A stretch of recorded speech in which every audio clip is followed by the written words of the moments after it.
Salutations, Legion of Doom. Welcome to Podcast The Storm, where socially awkward outcasts, crazy weirdos, and all around nerds convene to talk and debate all things pop culture. With me, as always, is my co-host, the nerdy occultist, aka the authentic nerd, Dalton L. Mortimer. Hello, everyone. 6 years down, folks. 6 bloody years. Yes, and I am your host, last time I wannabe, the brainstorm of pop culture. How's everyone doing tonight? I am doing mostly okay. So we are somewhat playing catch up. There were some things that came out during the month of February that garnered our attention. I will be fully honest though, we only have 4 topics this week because some other things, just because I know us, we are going to cover either. Because I'm not gonna lie, again, I forgot about. I forgot about I forgot about the anniversary. We might do something special next week. All really depends. But we got other stuff worth talking about that we will talk about in the future. Yep. All right. So here is originally from the independent.co.uk. Warner Brothers sued by Superman creators' estate ahead of new James Gunn movie, written by Louis Chilton, published February 1st, 2025.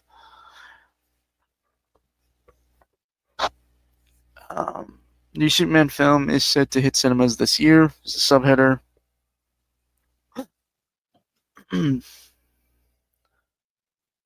And as you told me, Dalton, before, this happens all the time with when a new Superman movie comes out. Yeah, this happens almost every time because they don't want to pay Siegel or Schuster's estate royalties and so on. Hello, Dragon. Hello, Jonah Arts. Sorry, I'm used to saying Giant Troll first. Hello, I'm lurking and pretty gay. I'm not doing that. I'm not saying. Yeah. To be fair, I'm gonna be honest. On this podcast, I think I'm the token straight guy in the whole group here, like from the audience and from my co-host. It does appear that way. It's weird. I've never been the token anything. Well, most of all, the weird, like, again, it's the weird part of. It's the straight thing that I'm the token of, not that I'm like the token Hispanic or anything. Yes. Unusual and interesting times in which we do find ourselves. Moving on. Warner Brothers facing a lawsuit from the estate of Joe Shuster, one of the creators of the DC Comics hero Superman. Ahead of the release of Superman, a much publicized new movie adaptation directed by Guardians of the Galaxy filmmaker James Gunn, a suit was filed in New York's federal court.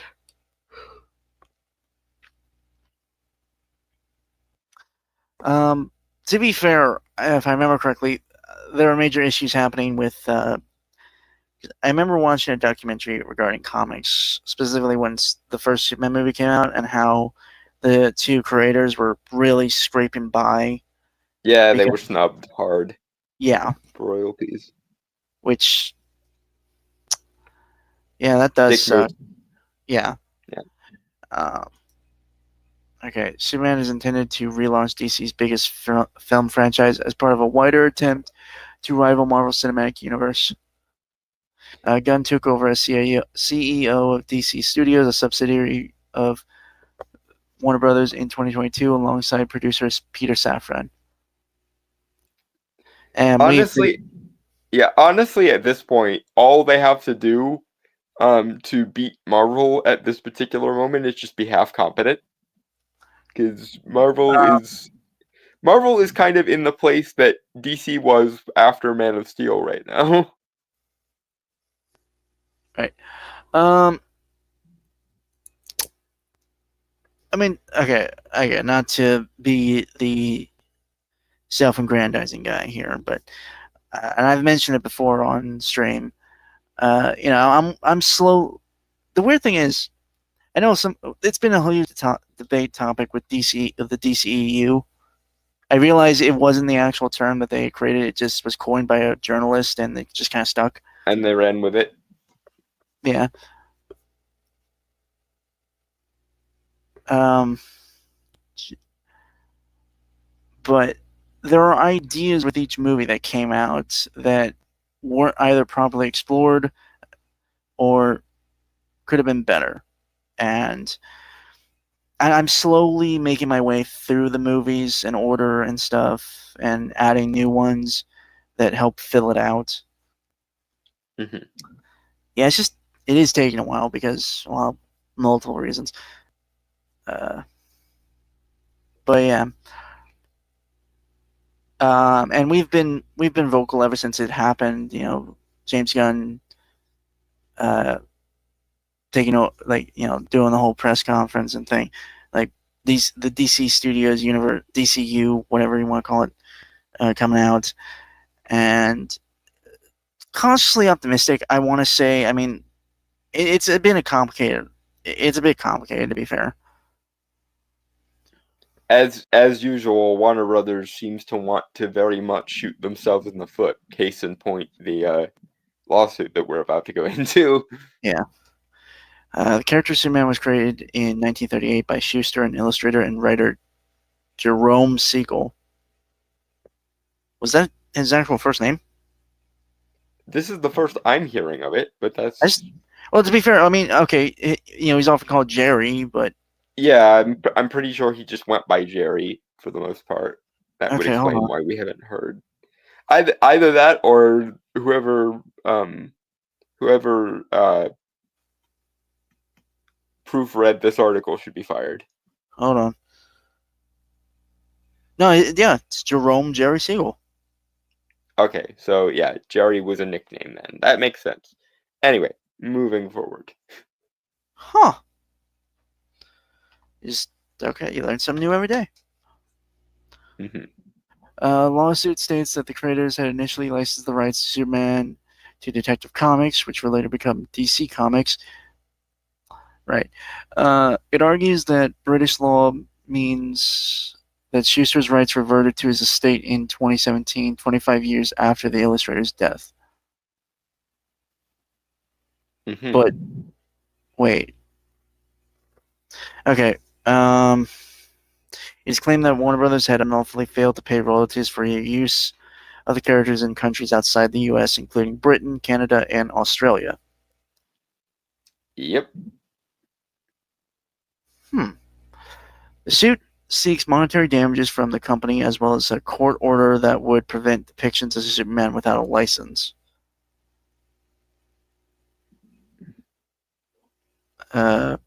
Responding to the lawsuit, a representative of Warner Brothers said, responding to the lawsuit, a representative of Warner Brothers said, per Reuters,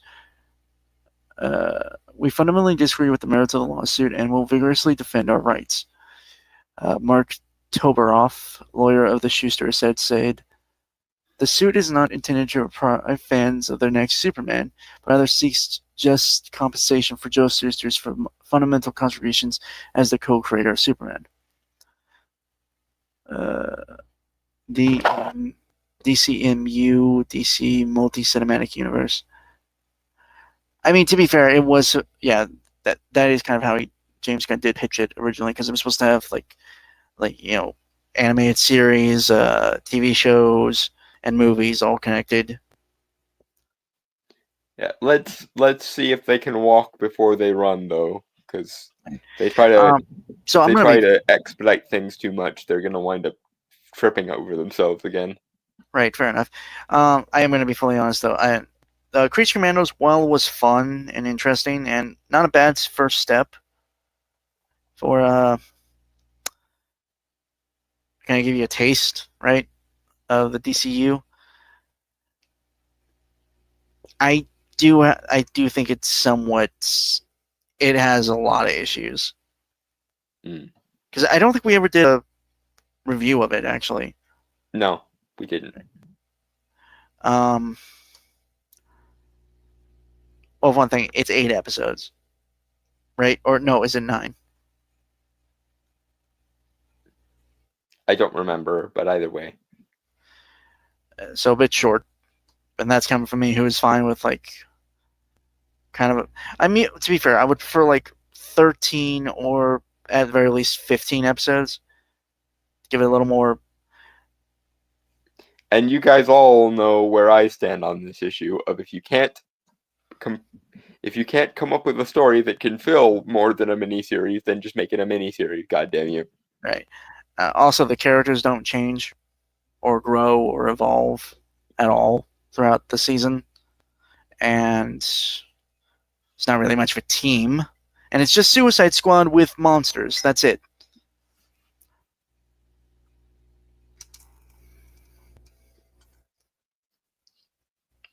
Yeah, and this is what makes me worry about the fact that there's so many other heroes involved in Superman.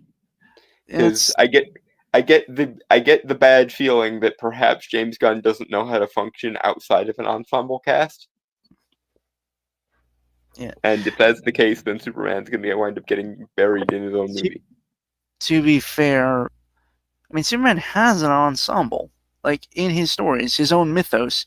He has a bunch of characters there that can work with him. which is why it makes even less sense to jam Green Lantern and all the other Justice League or Justice Society characters into there as well. It's like you could have kept this cast related to, the Superman mythos, but instead you decided to shove the entire rest of the Justice League in for the second time in a row since DC has wanted to do this. They did the exact same thing in Batman v Superman, and it backfired then too. Well, okay, not wrong. I am actually kind of working on it right now, and I've read parts of it when I'm done to Dalton in my BVS rewrite, which is taking a while just because there's a lot. But how I would pitch it is that it can all be standalone or interconnected. Not everything needs to be interconnected. Some stuff can be on its own. Yeah, no, that's fair. That's fair. Honestly, that should be kind of the norm. I want to say. If it were up to me, I would honestly go the complete opposite direction, and I would start by backing up however much dump trucks of money was necessary. But I would send a bunch of dump trucks worth of money to Matt Reeves and say to him, I don't care if you wanted your Batman to be a standalone. Batman exists in the DC universe, and your Batman is now our Batman. Deal with it. Because the stupidity of having Robert Pattinson's Batman going at the same time as, hopefully, if anyone has a brain, Jensen Ackles' Batman, is a farce. When you could just as easily go, here is a dump truck full of money, get over yourself, Matt, and make him part of the universe that he actually belongs in. All right, moving on. Yep, moving on. The new film stars David Corenswet as Superman / Clark Kent. Why is it that order? But okay. Superpowered alien who arrives on Earth. It is set to arrive in cinemas this July. Whether or not the litigation could disrupt the international release of Gunn's film is yet to be determined. The lawsuit is not the first legal dispute to have occurred over the rights to Superman, with Schuster, Siegel, and their respective estates having posed legal challenges to Warner Brothers for decades. Yep, every time a major Superman project comes out, some version of this rears its ugly head. In 2013, the U.S. Circuit Court of Appeals ruled that the creators would not reclaim the rights to the character under U.S. law. The first trailer for Superman was released in December and was met with an enthusiastic reception from fans.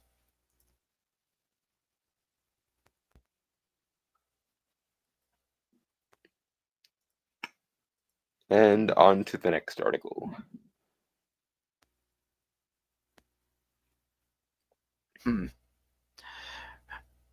I mean, I doubt that this will actually come to fruition. I expect they'll probably settle out of court like they did the last time. But it is at least somewhat funny to me that before the movie has even released, they might already be cutting their box office proceeds in half by virtue of England and Europe not being, or like most of Europe not being able to run the thing. Okay, Jenna Arts. I would have a good couple of characters that are already existing heroes to show that no, heroes do and have existed, but this is not a full origin. It is a post and a different story that is shown. See, I don't mind doing the Superman origin story quite as much as I mind doing it with Batman or doing it with Spider-Man, because we've gotten 3 separate Batman origin stories. We've gotten 3 separate. I think that kind of goes inside with an earlier comment of, I'm genuinely tired of seeing that this is the first hero. I think that comment I just read was coinciding with that one. Which I agree with you. And the easiest way to do that is set Superman in the Silver Age and have him grow up looking up to the heroes from the Golden Age, i.e. the Justice Society. Aside from anything else, it would make the Justice Society from Black Adam not completely useless. And 2, it would result in Superman actually aspiring to be like other characters, which would probably piss off a bunch of Superman fans, but I don't fucking care, because for most of the war years, characters like the Spectre and Dr. Fate sold more comics than Superman did. Alright. Alright. Moving on. Yeah, moving on.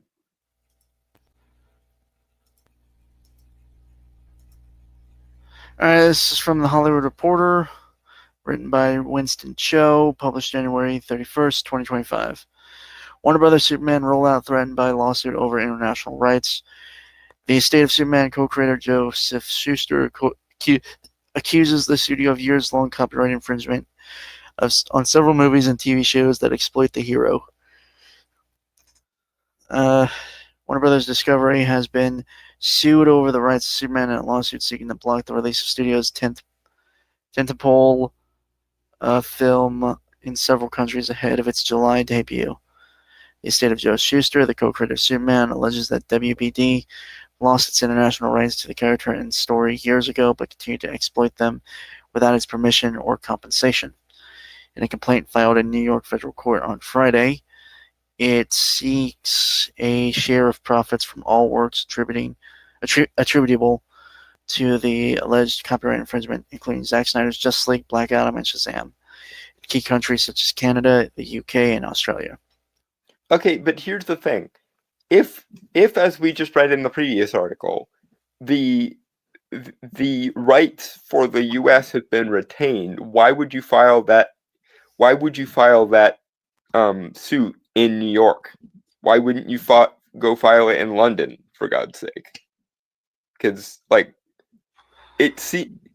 maybe this is me being legally dense and not understanding how this works, but I should think that if you want to file something for the European courts, you'd have to do it in Europe rather than in America. Because, again, from what we read in the previous article, they settled this in, like, 2017 and said that at least US-wise, they didn't owe them anything. Which, granted, I will give you that that's not the correct ruling, and I think that's just Warner Brothers being cheapskates, but unfortunately, the law is the law, and the rulings are the rulings. So I should think that if you want international European compensation, then you should try for maybe the London courts or maybe the EU Court of Human Rights or something. Again, maybe this is just me being dense and not understanding how the legal particulars work here. That is entirely possible. But it occurs to me that if you want compensation from a non-American court, you should have to file it with a non-American court. Surely. Moving on. Right. Okay.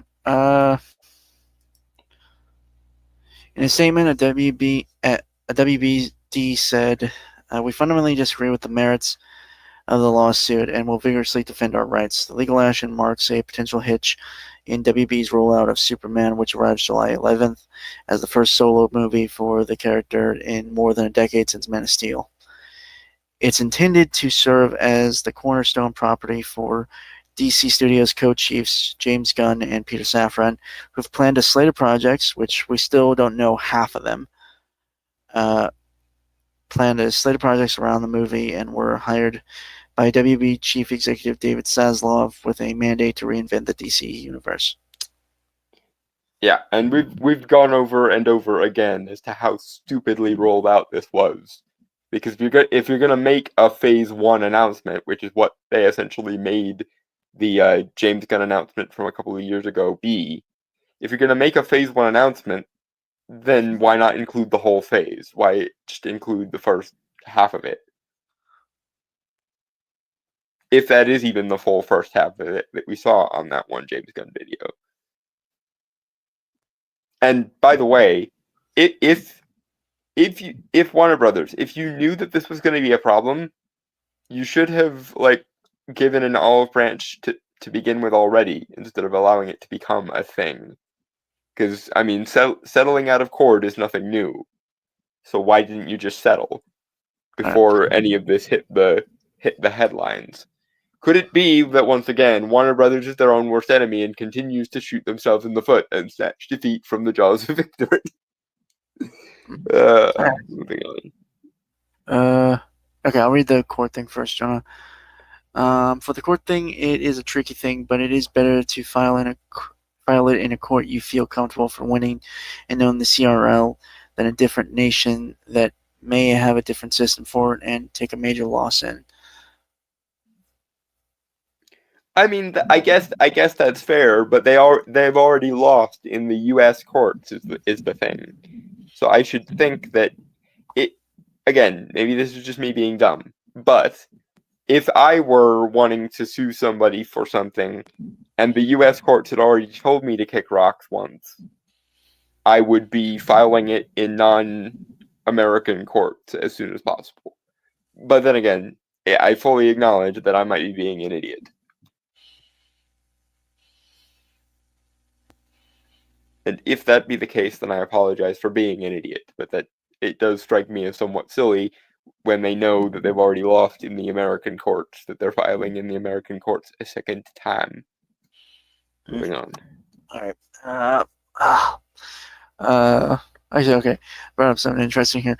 Okay, so also I have been trying to help with a comic and tell the writer that she is doing a lot of feature creep with a very shaky foundation for their comic setting. It's hard since they can be dense for it.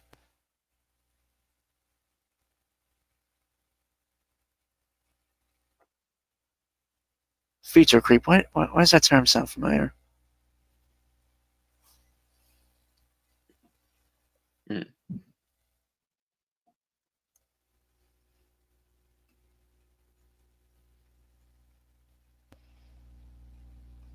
Happens when a product team just reached. Okay. British copyright laws are different than American ones. American copyright laws are slightly better and free. Okay, but they've already lost in the American courts, so why are they even bothering now then? Because I mean, this is why I'm confused. Even if American copyright law is supposedly easier to deal with, you've already lost the American copyright battle. So if you want compensation from the British government or the European governments and so on, I should think you'd be better off filing it there, considering that you've already lost in the American courts once. And given how legal proceedings tend to function off of precedent, you wouldn't want to file it in the American courts a second time, because they'll look at the precedent of the previous lawsuit, and if you're not careful, then that lawsuit's just going to get thrown out on the basis of, we've tried this once already, we have precedent for it, the precedent is not different, therefore fuck off. But anyway, moving on. Alright. DC's ownership of Superman dates back to 1938 when writers Jerome Siegel and Schuster, a graphic artist, sold their rights to the character and story for $130, which back then would actually been a lot, I'm sure. The hero's first appearance under DC's banner was in Action Comics #1, which detailed his backstory, secret identity as a newspaper reporter, Clark Kent, and powers of super strength and speed. His first time flying came in 1943, Action Comics number 65.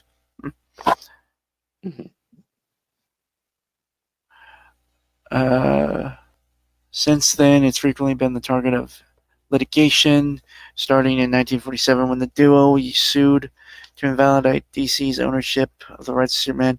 The case settled with a $94,000 payout to Schuster and Siegel to resolve the case. Okay, so they did settle that time. Which again, if I'm an executive for Warner Brothers, I'm assuming that they know that this always keeps happening. So why not preemptively offer them a benefits package so that this doesn't have to become a lawsuit yet again? Because need I remind you, executives for DC, y'all are on some pretty shaky ground to begin with right now. You don't need to be adding fuel to the fire. But this is basically like pouring gasoline on the motherfucker, because if the lawsuit comes in Siegel and Schuster's favor this time, then that could mean, not saying it will mean, but it certainly could mean that any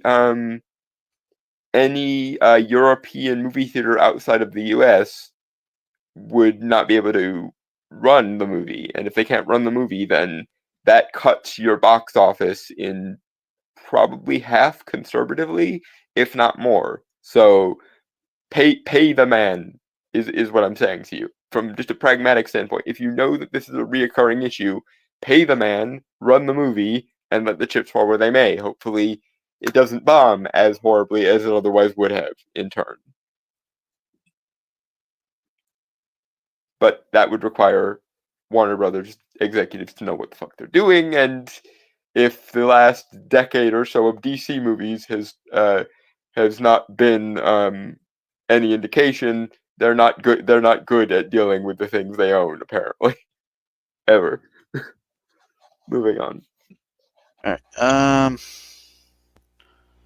alright. General Arts, Freeze Creep, you keep adding more and more to a project and get nothing down with it. You have a rough story idea that is surface level, but add 4 to 10 teams of supers, but the work is still in the basic skeleton idea for what there is, and have added nothing to it but things that may, but not really, do something. Huh.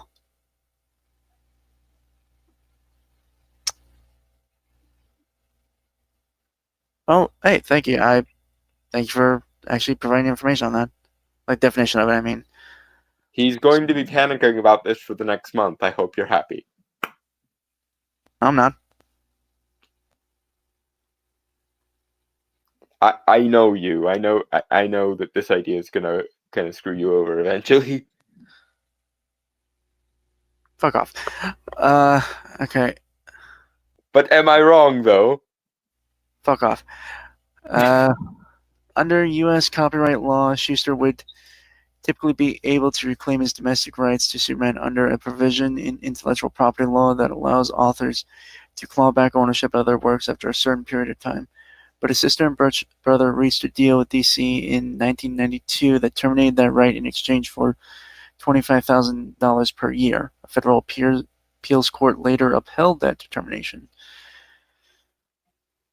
This time, Schuster's estate looks to take advantage of UK copyright law, which automatically terminates copyright assignments 25 years after an author's death. But it's thinking it reclaimed the rights to Superman in 2017 since graphic artist died in 1992.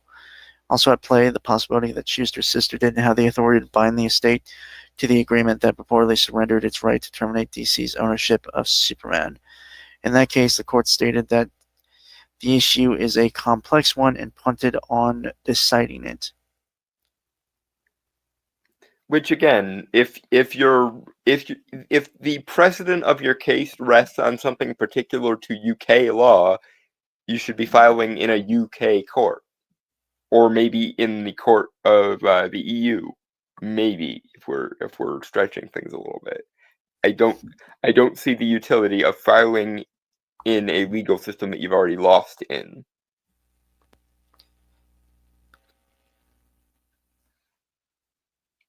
Then again, Warner Brothers does have a spectacular ability to shoot themselves in the foot, so it might be enough to ruin them just on that basis, because DC just doesn't know what they're doing half the time.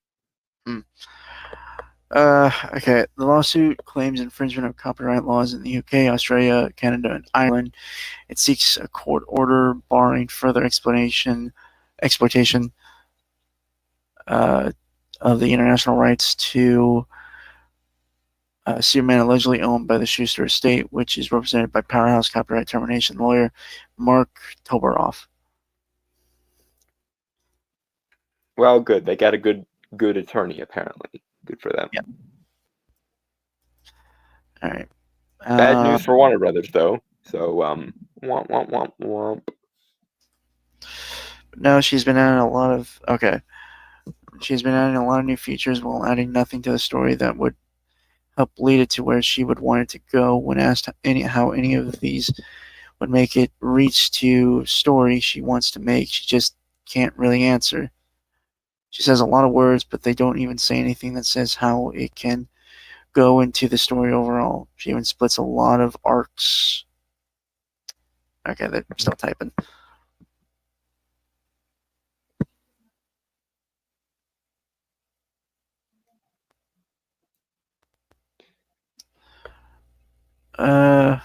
Okay, just because I noticed for time-wise, I decided to just add one of the other articles we were going to save for next week.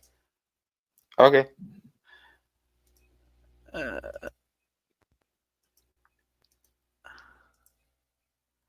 We got through those relatively quickly. They were a lot shorter. They were a lot shorter than. All right. A lot of arcs for characters up, and doesn't try to make it into the story. It's making a salad and burger, but you only have things split up. But the idea is there. Well, I don't think either of us can weigh in on that, considering we don't know the person you're talking about or their idea. So, yeah, irrelevant. Moving on. Okay, yeah, this is from Aftermath.site. What games journalism can do now. I'm sure you have a lot to say about this, Dalton. It's written Sorry, go ahead. Written by Riley McLeod, I think. Lloyd. Okay. That's right. Published January 16th, 2025. There. What you should do, Riley, or what you indeed should have done a long time ago, is admit that those who were engaged in Gamergate were correct and they were not hateful or fascist or harassers in any way whatsoever. That's what you should do, and that's what games journalism should do right now. Because Gamergate were the good guys all along. It was you guys who kept calling us things like fascists and harassers and so on.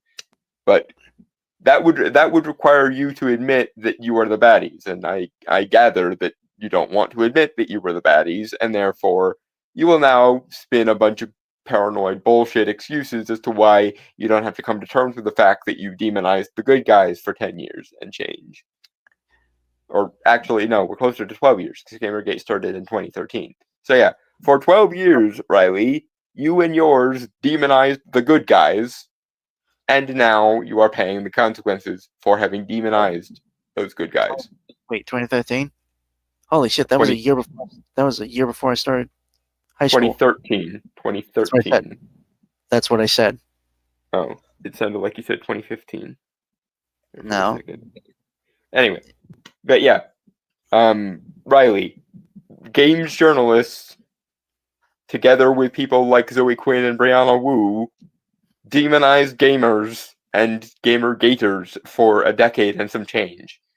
And the correct choice is to cut your losses and admit you were wrong, but you're probably not willing to do that. So I suspect this article is going to be nothing but you doubling down a second time. All right. Moving on. Generally, so I was just saying what I've been doing for like a month Okay.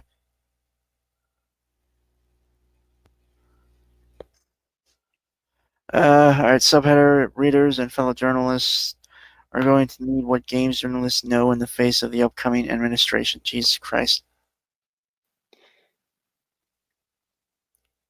Again, what you should do, Riley, is admit you were wrong, admit the Gamers Are Dead articles were toxic bullshit, admit that the ideological nepotism for things like intersectional feminism, Black Lives Matter, and so on were politically outmoded bullshit that doesn't have anything to do with gaming, and admit that people concerned with things like the merit of games and the ethics in games journalism were correct all along and were not harassers, fascists, right-wingers, or reactionaries. But that would require you admitting that you were wrong the whole time. And we're 12 years deep into this Gamergate are the devil approach of yours. So I suspect you're going to be unwilling to admit that, oh no, we were in the wrong the whole time and we demonized all the goodies. Moving on. All right. This feels like the last week when folks in the U.S. can say things aren't looking good before Monday's inauguration happens, and we start to see how grim things are actually going to be. I'm sure I'm not alone in wondering how to meet the moment, which is a polite way of wondering what the hell I'm going to do, not just personally and politically, but professionally. Journalism broadly has begun to crumble under the onslaught, load-bearing outlets like the Washington Post and the Los Angeles Times, bending the knee in advance. The potential chilling effects of ABC's settlement, Trump and his ilk's threats against the press. My sweetheart, good news for you. We are coming to you from what is, at the time you were writing this, the future. It is currently March freaking 1st, and there are no gas chambers being built. There are no fag dragging protests. There are basically what I'm getting at is that Boschian hellscape by way of George Orwell that you were expecting is nowhere to be found. Because much like your attitude towards Gamergate all those years ago, your attitude towards people who disagree with you politically is also a complete farce. Trump is not now, nor has he ever been, the devil. He is a populist, former business Democrat with libertarian leanings, and he always has been. The only reason he ran as a Republican all those years ago in 2016 was because he knew that the Democratic establishment had already coronated Hillary, and he didn't want to end up like Bernie did. And that's the only reason he ever ran as a Republican, because he thought he could win as a Republican. And, well, the receipts are what the receipts are. It turns out he was correct. But that's neither here nor there. What you need to understand, Riley, is you and yours are not the only good people in the universe. Your entire premise seems to be people who I consider invalid are winning, and that makes me panic. Well, unless that panic is actually related to anything in reality, your panic is not an argument. Like, it's not tethered to anything meaningful. And therefore, you are scaring yourself for next to no reason. You're expecting a Bosch painting when so far all we've gotten is Norman Rockwell paintings. Norman Rockwell was a famous artist who gave like 50s Americana their historical aesthetic. For anyone that didn't get that reference. Anyway, yeah, you keep expecting Bosch when in actuality we're getting Norman Rockwell. Is the long and the short of it. Moving on. John Arts, did you know that blood helping, so vampires shouldn't be dying from it when you think about it?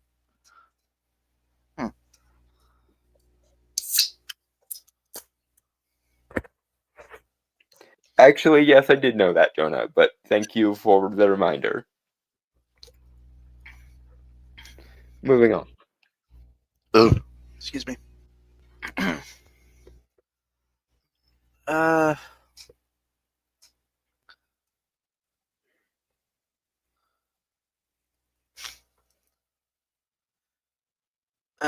Journalism broadly has begun. Oh, I read that.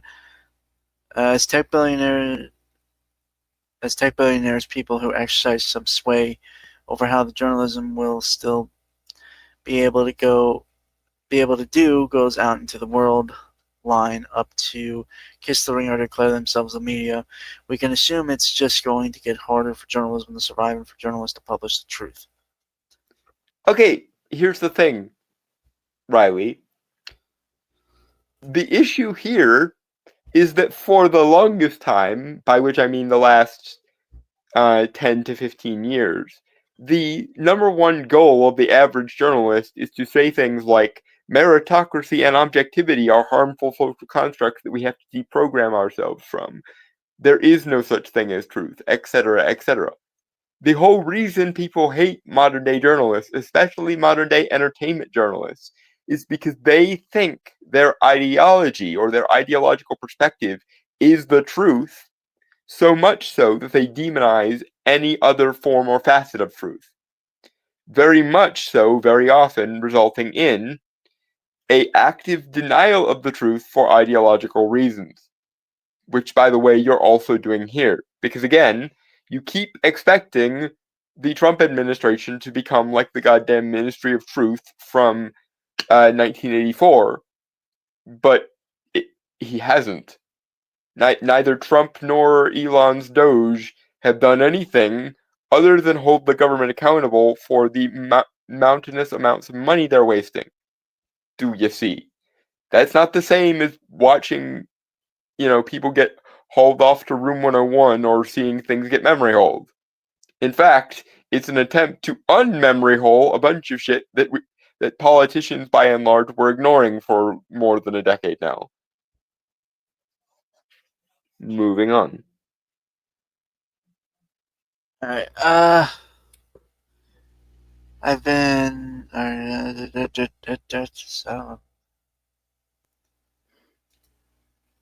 been thinking a lot about what it's going to mean to be a games journalist after Monday. Journalists can be a bit self-important, not entirely undeservedly. Yes, entirely undeservedly. And while I'm that is exactly the problem. Moving on, sorry. While I'm proud to tell people what I do for work, when they ask for details, I often say I cover tech. This is true, but it's also a way to avoid trying to explain what games journalism is or of having to defend why it matters. The beat can often feel frivolous or unnecessary. I think we've all had days when the work we do feels out of step with the world around us. If the years of job cuts, closures, outsourcing, memory holing, and degrading reinventions are any indication, people who fund games journalism or own game outlets genuinely feel the same way. Media owners are happy to grind games journalism up for parts and clicks, and there's a vocal portion of our audience fed on a diet of conspiracy theories and insecurity who will cheer them on. Okay, here's the problem with all of that business. One, it is entirely undeserved if journalists of any kind think of themselves as grandiose individuals. Your job is supposed to be simply reporting on things which are true and verifiable. Because so many modern day journalists demonize the very notions of meritocracy and objectivity because they're harmful social constructs, derp, and replace those aspects of journalism with ideology and moralism, and especially authoritarian moralism where other people's perspectives are concerned, that is in and of itself the problem. And once more, if you describe yourself as covering tech in your own estimation, that at least loosely demonstrates to me that you don't particularly like or care about the topic of games. And that's what most of the rest of that paragraph means. It means you don't consider games to be important by themselves, or consider them unworthy of discussion unless and until you can tie them to some sort of larger ideological or political crusade. That is in and of itself the problem. If you are a person writing for video games journalism, and you don't like or see any intrinsic value in the concept of video games, then that is a you problem. And if your audience hates you, that's because you try your damnedest to avoid mentioning video games as much as feasibly possible unless it's tied to something ideological or political, which is why so many people consider those alleged conspiracy theories of yours to be more viable than the shit you say, because the shit you say is so ideologically warped it belongs nowhere outside of the Frankfurt School. And when people go to video games journalism, they want a description of what games are like, a qualitative description of whether a game is good or not. And yet, by your own admission, that seems to be the very last thing on your mind. Do you then see why a lot of people think you're shit at your job? Moving on. Alright.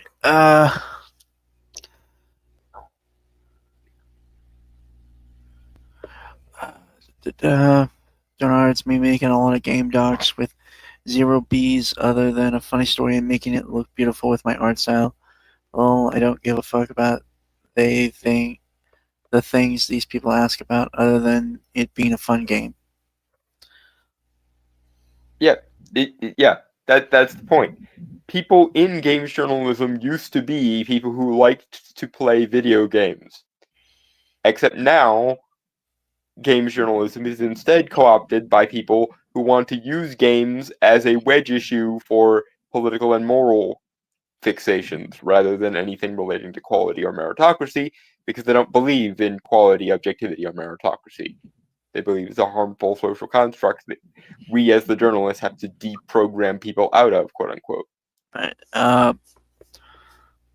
But if you're working in this field or reading this website, you know games journalism is worth more than that. A games journalist's greatest strength, the one I've highlighted desperately to every higher up who's come to slash my site's budget or cut my people's jobs, is how versatile we are, how much writing about video games is actually writing about everything else. Games journalist is an art critic, a business and labor reporter, a service writer, a tech expert, a culture analysis, culture analyst. Sorry, we regularly have to work outside our niches or comfort zones, push to where different topics overlap, and making sense of that messy space. As people coming to power try to tell a falsely simplistic story about the world, games journalists know how to paint the full picture for readers, to show them where topics and issues intersect and explain why those intersections matter. Except this paragraph here is you explaining how you would rather talk about literally anything other than video games while being a video game journalist. And the more time and effort you focus on all of these layers of ideological and political abstraction, the worse you are at the one thing you're hired for, which is report objectively, descriptively, and meritocratically on the quality of games. Whether the game is worth playing or not, whether the game is worth buying or not, if the game is at the right price point or not, how to beat certain levels in the game or provide cheat codes and things. These are the things people want from the video game journalists. They don't want political analysis of video games. They don't want moral analysis of video games. They don't want ideological or historical or neo-Hegelian descriptions of video games. They want you to be a journalist of the topic of video games and nothing the fuck else. And the more effort you put into all that other extraneous bullshit, the more shit you are at your job. And that alone is why your funding actually deserves to be cut. Because again, this is a case of you having the causality completely backwards. You try to write video game articles about literally anything other than video games or geek culture more generally, and then you're surprised when your boss shows up and cuts your funding because you're not fucking doing the job people are expecting you to do, and as a result, you are wasting a bunch of his time and money. And the reason why your funding gets cut is because people, the readers of video game journalism, don't want that shit in their video game journalism. They want, this is the product, this is my opinion on the product, this might be, where this sits in the broader geek culture landscape, and that's honestly about it. if you're so obsessed with culture, why is it you never ever positively describe, mind you, geek culture? Why is it anytime someone mentions geek culture to you, you feel compelled to erroneously shout incel, racist, fascist, alt-right, reactionary, every other freaking buzzword under the sun? When was the last time you actually had a good thing to say about geeks and nerds in general? And if the answer is I would never fucking do such a thing, then therein lies your problem. You hate your audience, you hate your employer, you hate the subject matter you're actually meaningfully being paid to write about, and so you just pretend that you've been asked to write for like the Washington Post or some shit with a slight emphasis on video games. And then when that backfires on you, because that's neither what your employer hired you for, nor what your audience is paying you for, they cut your funding and you blame everyone but you for being an ideological cunt. Moving on. Alright, General White, they get paid, and moral of a hero game, try to be a good fucking person in life and treat people with respect. Why don't you have any respect for your audience and your employers and the games and the industry that creates the games? Again, if respecting other people's viewpoints is so sacred and important to you, why is it anyone who thinks a game is shit all of a sudden becomes a alt-right incel fascist derp? If your only attemptive olive branch to geek culture more generally is you are immoral demons, can you see why that means people probably are going to be rather mad at you? Moving on. Jonah said that. As yeah, I'm honestly I'm confused about like 95% of the time when Dalton talks. Jonah, you're not alone. Oh, I'm sorry, Jonah. I thought that was something the article said. At which point I was arguing with it on the auspices that it was something the article said. Anyway, moving forward.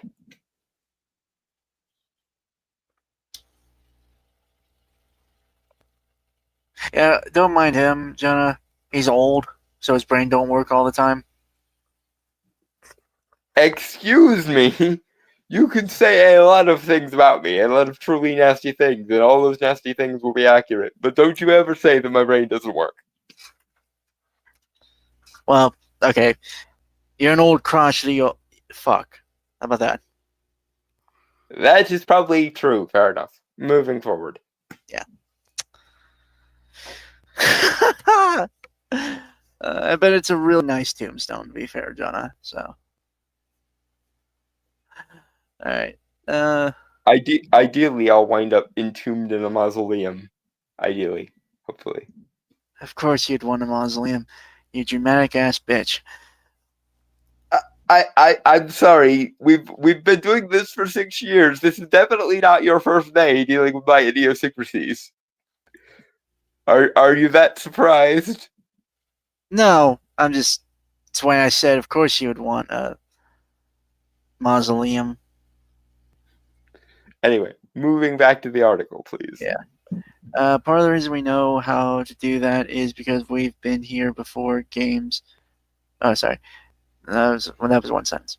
Part of the reason we know how to do that is because we've been here before. Games most commonly get dragged into politics as a scapegoat whenever violence occurs, but we know that the soon-to-be ruling party took its playbook from our beat. We intimately.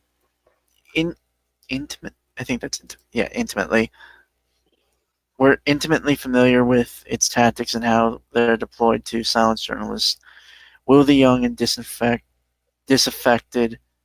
Some claims won the last election and spread misinformation that primes people for more. We've learned and are still learning how to stand up to those tactics, and our audiences know how to see them through. We have skills to share with other journalists, and we have examples to point of how the communities recover, foster positive environments, and use their passions for good in the face of opposition. And apart from us, people in gaming and other online cultures have made their own information ecosystems to educate and empower each other to identify and counter the hatred and lies that are only going to get louder. Okay, so here is the part where I ironically say, are you self-reporting here? Because here's the thing. The alleged hate and loudness and misery that you're talking about comes primarily from the game's journos themselves, and their tendency to demonize anyone who disagrees with them. Which is why, by the way, that audience that you think you have is dwindling further and further and further more, because nobody respects you. Nobody thinks you actually have the moral high ground that you think you do. And that's why the current political climate is the way it is, because you kept insisting we are the ones with the moral high ground and we will decide what is and is not valid so insistently that everyone who disagreed with you just went, you know what, we need to fucking show them that they have no moral high ground whatsoever. We're voting for everything that they hate, basically. Because it still hasn't occurred to you that the people who you should have been on side with, the Gamergaters,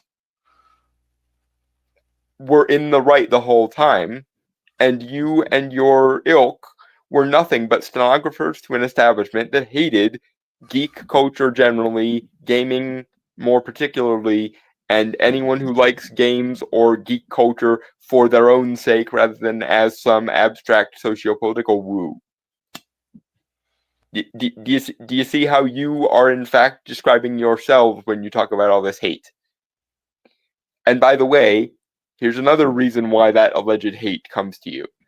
Because when you go out of your way to piss off your own audience base over and over and over again, they eventually get very, very pissed with you.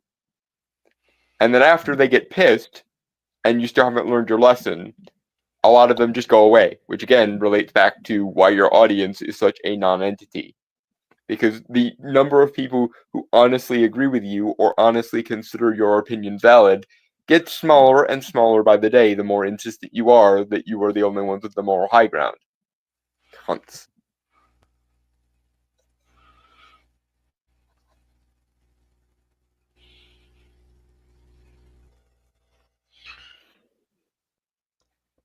All right. This was all part of the first Trump administration too, but his tech moguls take their seats alongside Trump this time around. Games journalists and our audiences are uniquely situated to the point to point out how technology and money collide and shape culture.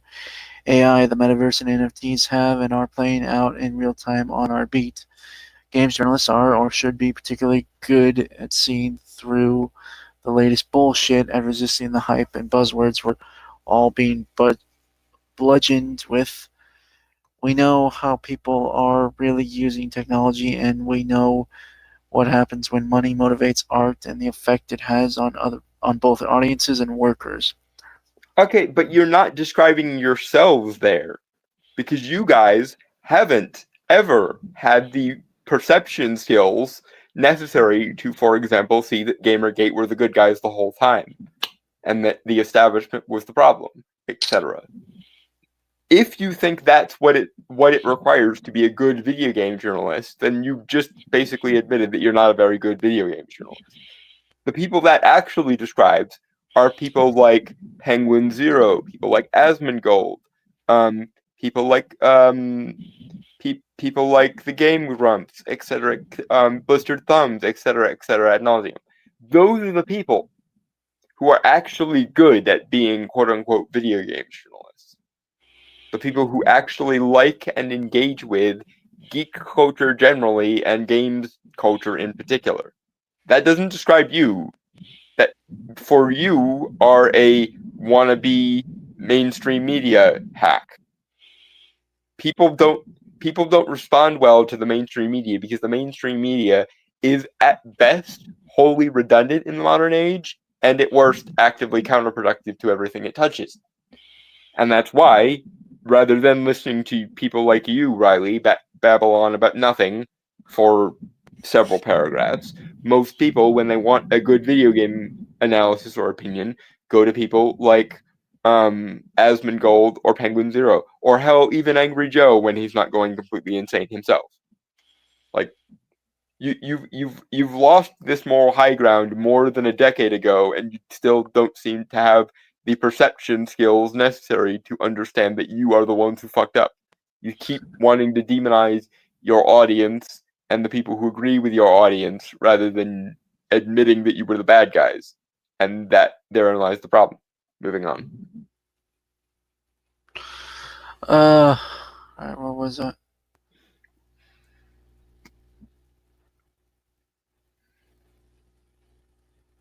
Sorry, I'm trying to figure out where you left off. Yeah. The best games in tech journalism focus on the real human experiences at the heart of technology and art, all the stuff AI grifters and media execs and platform owners want to bury under their own self-serving visions. However, infinitely more embarrassing and harmful these people are going to get once they have even more power. We and our audiences are prepared for them. Okay, you keep mentioning you and your audience, but as I just laid out for you, you actually don't have much of one. Because no one respects your opinion on fucking anything. The people that have the respect of the average gamer or the average nerd are people like Asmongold, Penguin Zero, Angry Joe, again when he's not going fucking insane. There's a lot of geek culture or gaming influencers out there, and they all have more respect than you. They're just also not wannabe mainstream media hacks with an ideological bias. They're actually people. And I'm curious how long it's going to take for you guys to understand that real people with real opinions who actually really care about games for their own sake is what the audience wanted. That's why back in the day, things like Channel Awesome used to be extremely popular, because even if you disagreed with a single reviewer on Channel Awesome, you at least were aware that their opinions were their own and that they were people with a decent amount of sense of humor about themselves. Games journalists have none of the above. They don't have their own thoughts. They don't like games in general or for their own sake. And they don't have a personality that could fight its way out of a paper bag. They're even worse than the mainstream media because they want to be the mainstream media. They haven't even reached the height of being able to be called mainstream media yet. And it doesn't even occur to you that the mainstream media itself is dying, and that the correct answer to that is good riddance, because the mainstream media also isn't worth the paper it's printed on anymore, and hasn't been for at least a decade. That's some Moving change. on. Joan Arts. I just go to those who played it and shown they have played it. Yeah, you go to people with a established like and knowledge base about video games, whose opinions A matter and B are usually relatively entertaining. But people like Riley here don't want to entertain their audience. They want to lecture at their audience, and they wonder why they're not popular. Moving on.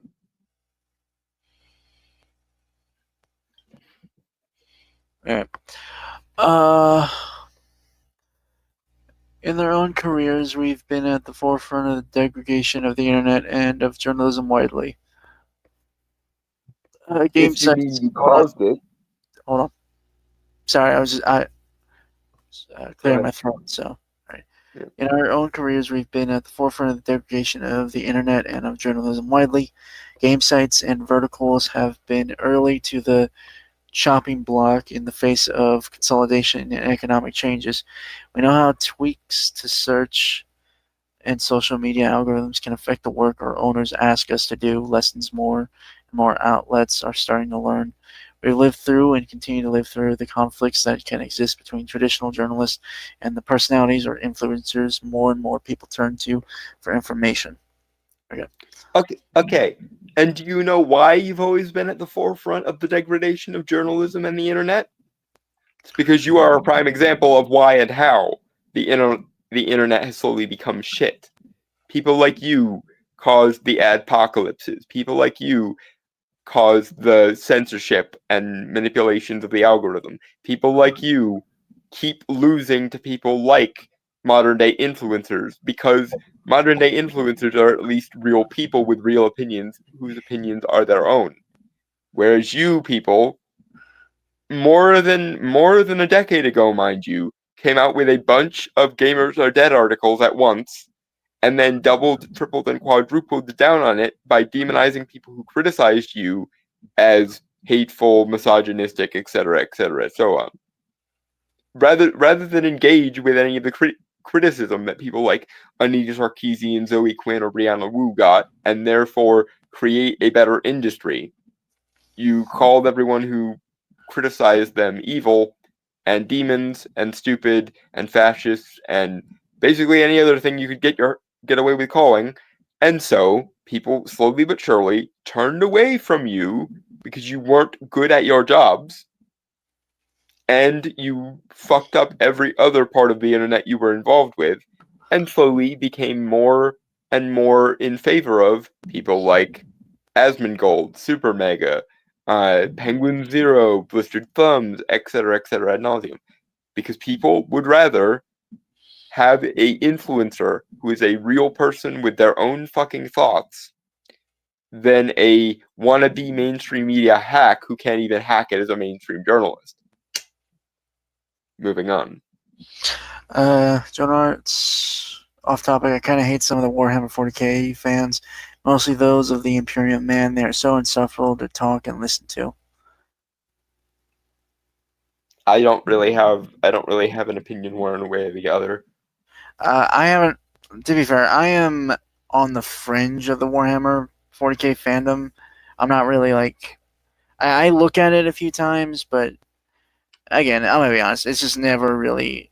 It's not my style. You know, I'm not really big on the grim dark kind of stuff. So The most I'll say about video or about Warhammer is GW needs to stop shooting themselves in the foot constantly.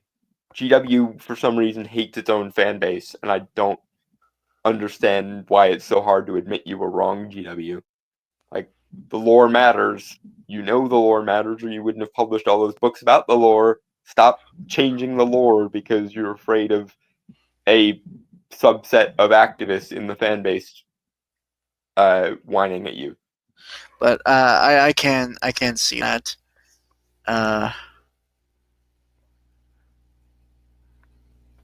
Jonah, I can see that, at least from what I've seen and know of the Imperium Man and fans and stuff. It's the whole thing. I can understand that. Anyway, Like I said, I'm too busy bitching at GW to stop being morons to really care what else is going on in the fandom. Anyway, moving on. all right.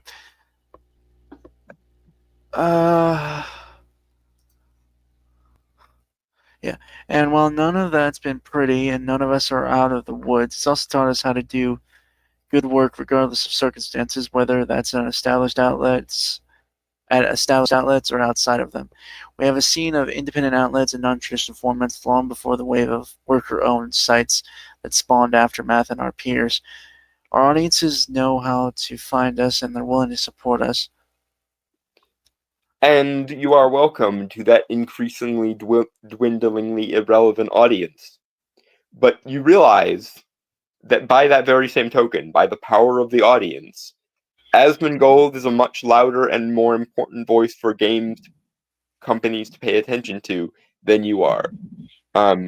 Penguin Zero is a much more important voice for companies to pay attention to than you are, because they're the ones who actually get engaged with the audience and have the largest percentage of the audience, because people have long since gotten bored with both the mainstream media, which you want desperately to be, and with the alternative media, quote unquote, that tries very hard to just be the internet's answer to the mainstream media. That's why when Kotaku goes belly up, or when or when Salon goes belly up, or any of the other sort of missing link pop culture sites go belly up, you get the audience cheering because the audience generally didn't like what the game journalists do. I'm sure there are people who do genuinely like what the game journalists do, and you are welcome to them, but don't be surprised when Asmongold makes 6 figures and you struggle to make 4. Moving on. I'm sorry. Jonah Arts. You guys do know they have wanted to add female Astartes back in 2001, but the fans hate it. As for lore, they change it every fucking time. I'm gonna be honest, it's the second thing that I find the most.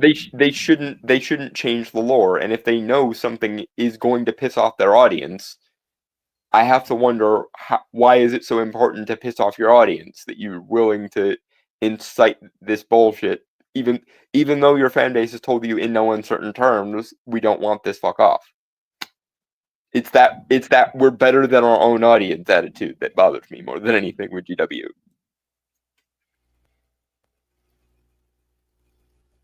Like, the Sisters of Battle already exist, so do the witch cults for the Eldar. Orcs don't really have females in general, so you're SOL there. But there are female chapters of the Imperium, and there always have been. It's just they're not Astartes. They're not Space Marines, and that should be fine. Just like there are plenty of non-Space Marine places for men to be in the Imperium, and so on.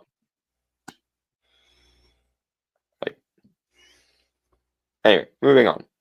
They hated the Eldar, the Tau, and the Nids. I can understand the Nids somewhat.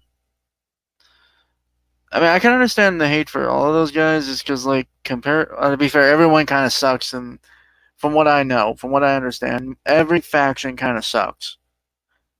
Yeah, there are no good guys in the Warhammer setting. Nowhere to be found.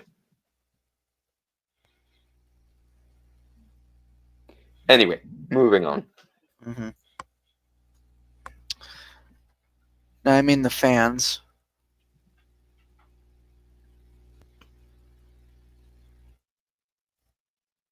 And again, I'm more on team fuck GW than I am the fans. The fans, by definition, are operating by the old adage: the customer is always right, and the company needs to get over itself.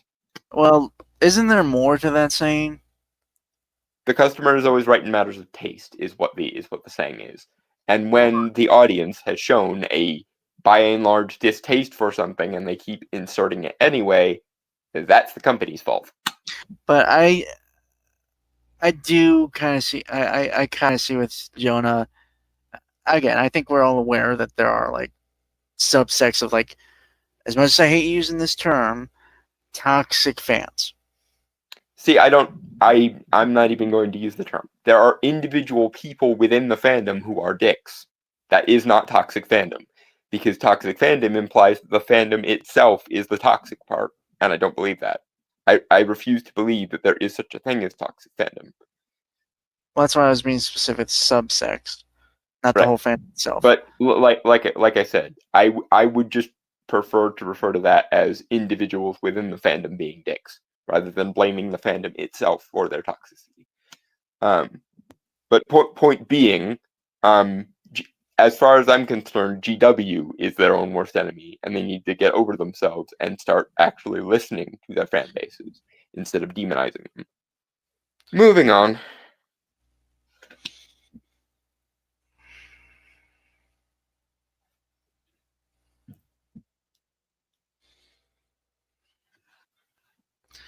All right. And if this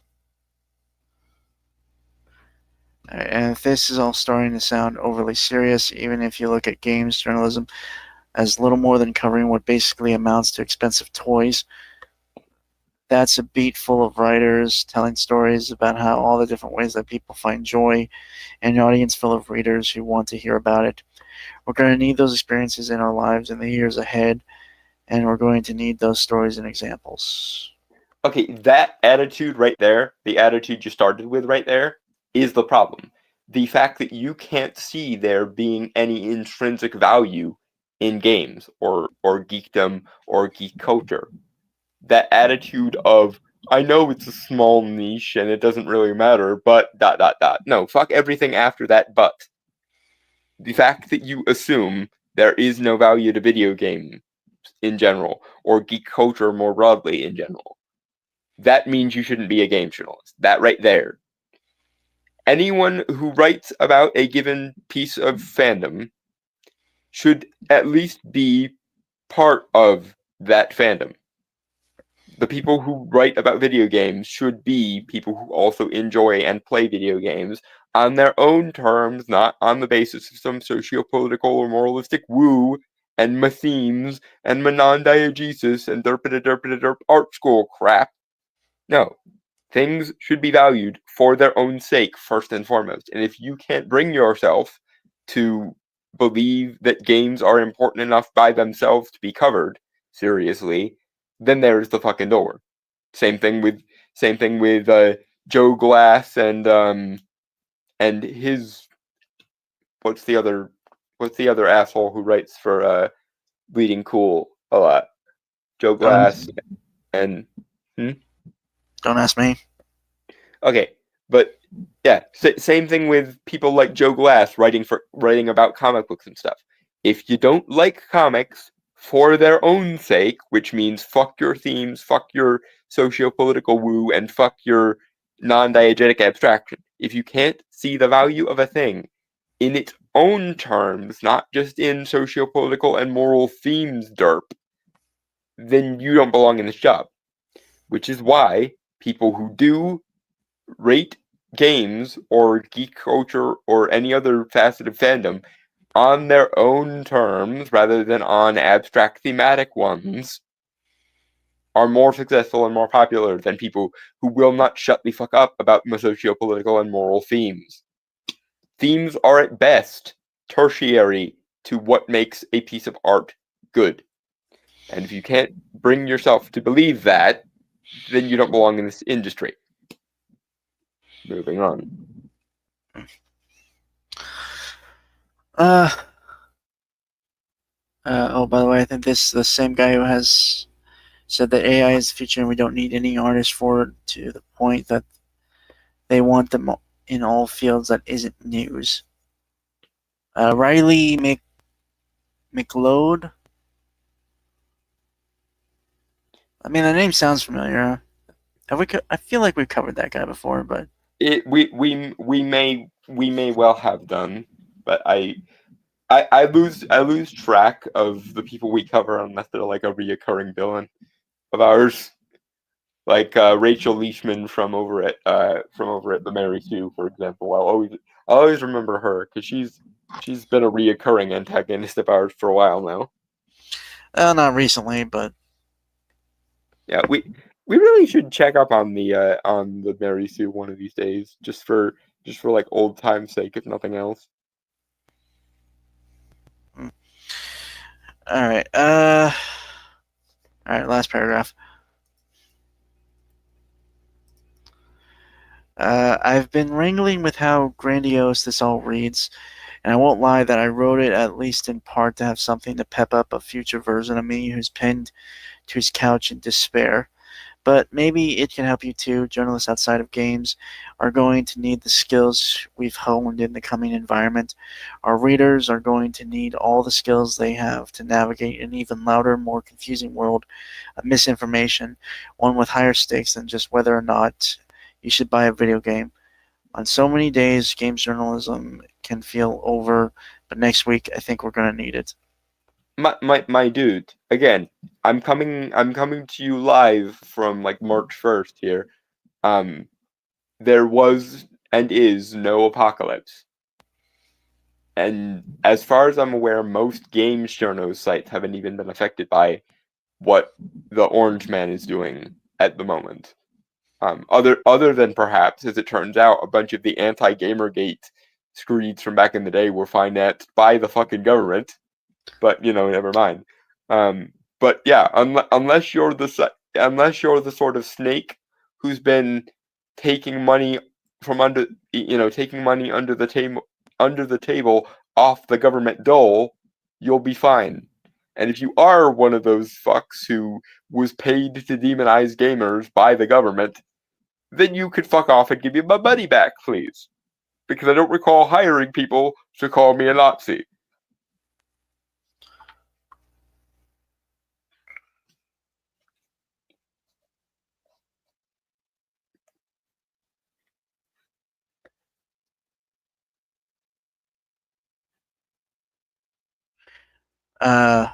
Sorry, I was just waiting for the next thing to load. This would have hit different if they weren't, well, an actual a-hole towards people they see and think it lesser than them and not intelligent at all. I ran into these people in roleplay servers. Yeah, the smug, narcissistic pompousness is what gets me a lot. And yes, I am aware, pot calling kettle black, whatever. But here's the thing. My competence and my confidence are linked to my understanding of shit. I don't just sort of default to, well, I think it, therefore it must be right. No. I fucking explain my points. I don't, and what's more, I don't demonize anyone in my audience. If you are here and you like the content that we produce, then all the more power to you. And if you are here and want to argue with us, then still all the more power to you. But I will, of course, argue back as and when I think you're in the wrong. Because that is a healthy discourse between a content creator and those who consume their content. It is not the correct answer to straight up demonize or call authoritarians or fascists everyone who you don't like.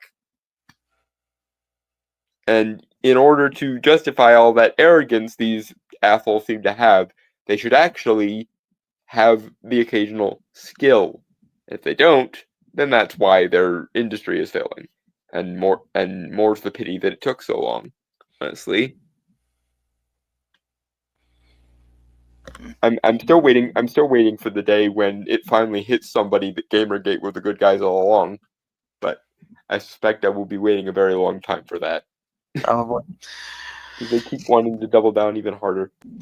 Alright, next thing then? Yep. Alright. So we're going to be reviewing Captain America: Brave New World. Mm-hmm. Jonah Arts. Trust me, I know. I just run into these people, and they are also power-crazed people. If they don't have the higher ground, then it's shit, and you're an asshole and against originality. Yeah, no one ever thinks to ask, is this quote-unquote original idea of yours any good, quote-unquote? Alright,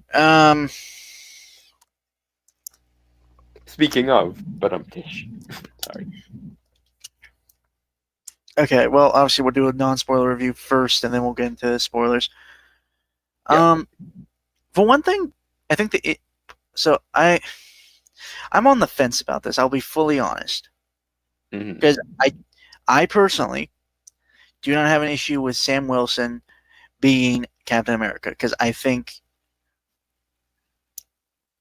specifically the MCU version, because they've built up his character over a while, and he was a good substitute for Steve Rogers in terms, well, again, there's a whole arc there that I don't think a lot of people have noticed or talked about, but how to say this? I don't think the movie is as bad as some people have said, but I do think it has its issues that lend it to not being not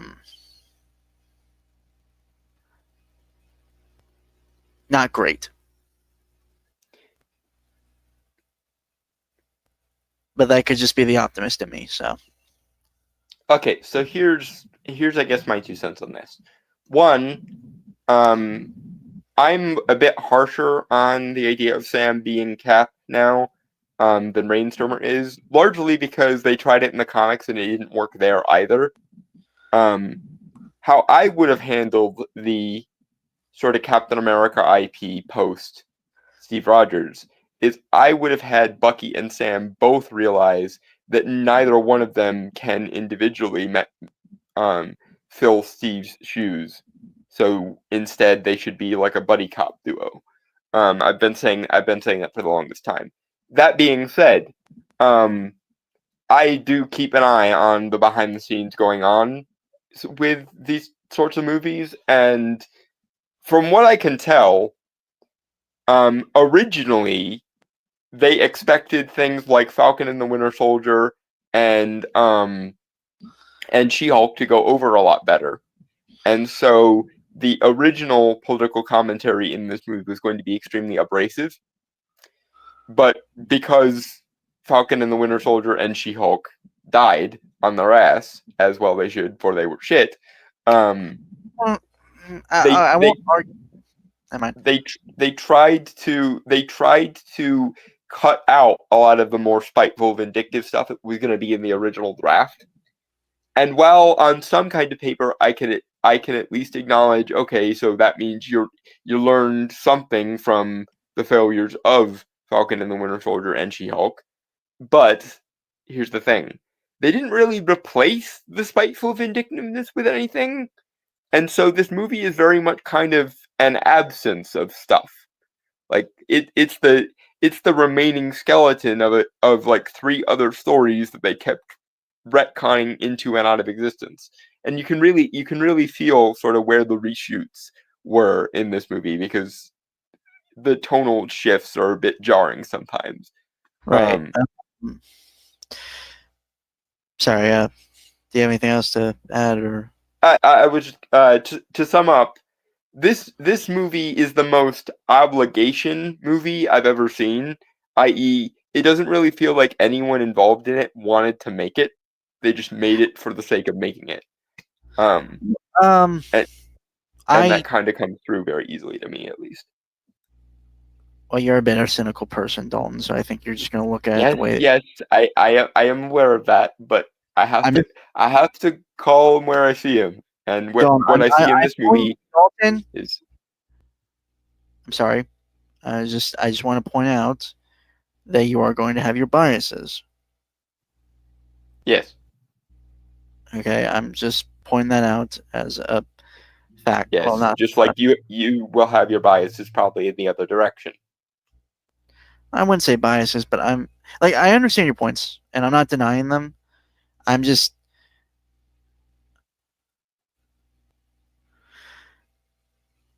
I think, again, well, to be fair, the full issue is I don't know. I think this movie could have worked. And I guess at this point we are kind of doing a little more spoiler kind of review, right? Yep. Okay. Mm-hmm. I think I don't know. I think the major issue is, like, obviously what you said, like them not, how to say this, because with Captain America overall as just a character, or the stories that Captain America often does are often very I guess the way to say it is, yeah, they're kind of political, or not kind of, but they are political, but in a way that isn't preachy or soapboxy, but more so conversational. If that makes sense. Which is why Falcon and the Winter Soldier missed the mark so badly. Lest we forget that they turned what was transparently a surrogate for Antifa into anti-heroic good guys, wherein Sam called out the senator for him having to do better, so that the violent sociopathic super soldiers wouldn't have to burn buildings to the ground and destroy trains and shit. Actually, wouldn't it be more sense that never mind, that's not entirely relevant here, but idea for a rewrite at some point. Yeah. Well, I mean, we've been rolling that particular bubble around in our heads for a while now, considering that Falcon and the Winter Soldier, I think, is where we actually fully started writing Lionhearted in earnest, because we had so many ideas of how you could fix it, and it became its own setting eventually. But yeah. Anyway, what was that? Fuck, I was gonna. God damn it.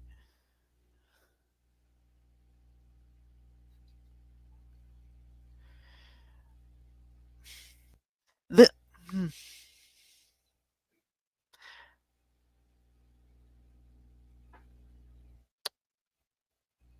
to be fair, since in game, a lot of the properties did not seem like people were putting in the effort to make something. Some things here and there was genuine interest and genuine like love and effort put into them.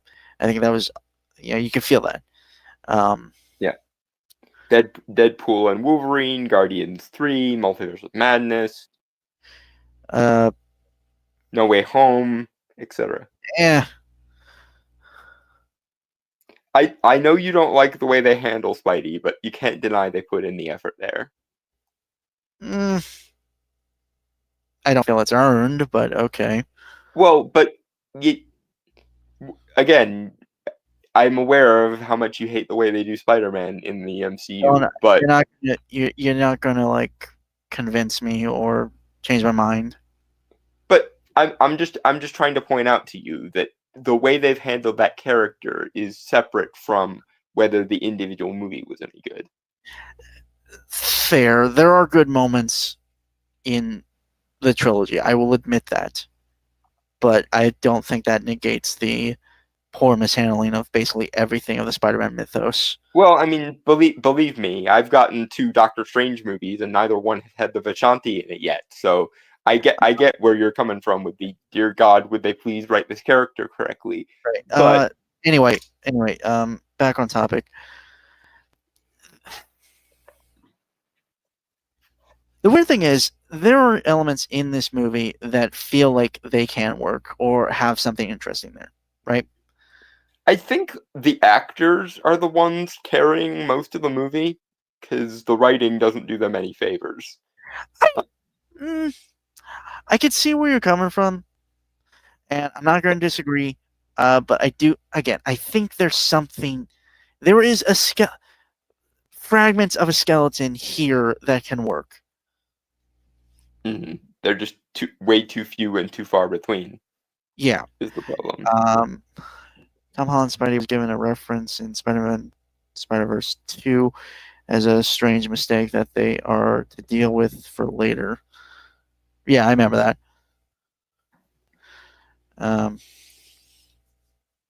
What was it?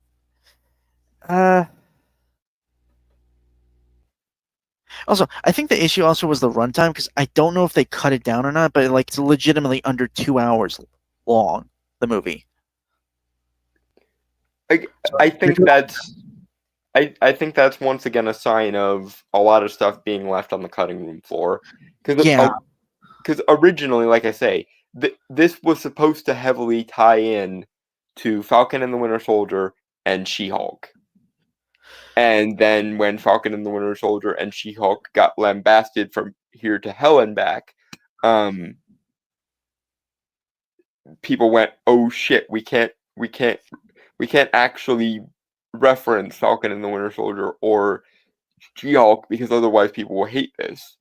The problem is making us angry. I think would have actually been a more meaningful movie because instead of getting angry here, I just sort of feel numb. Yeah, I felt like again, it just felt very disjointed, right? Like obviously, like you said earlier, with like the tone shifts and stuff.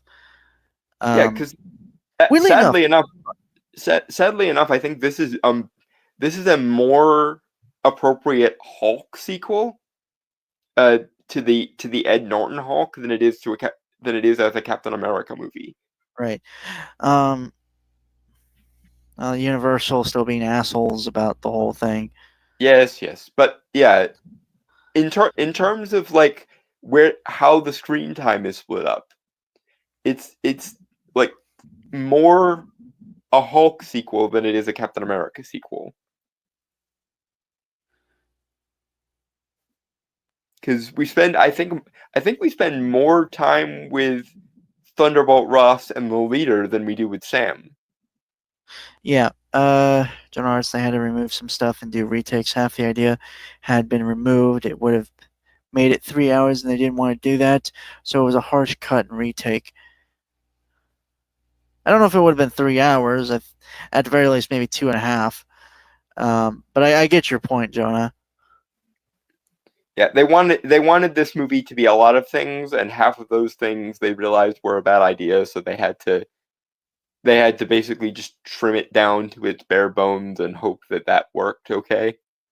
Also, they kind of really sidestepped a lot of, like, I know a lot of people weren't big fans of Falcon and the Winter Soldier, but it had the idea of Sam Wilson as Captain America, instead of being a soldier, was to be a first responder. But they reverted him back to being a soldier in this movie, like mentality and everything. And then he had to go through the same arc he went through in Falcon and the Winter Soldier. Which would have been annoying and redundant regardless, but even then, I don't think they handled it particularly well. No, I don't. Either. Yeah, no, that was my point. And oddly enough, there was this movie just sort of feels like all the loose ends of the last like 5 or 6 movies getting tied off, because like the like main inciting incident of the movie is someone finally thought, gee, maybe we should do something about that stony titan in the ocean, and they find out, and I can hear the Wolverine fans screaming as I say this, but they find out that the armor of the Celestial that got turned to stone is made of adamantium. Right. So in the MCU, you have Eternals to thank for the existence of adamantium. Right. What else was I going to say?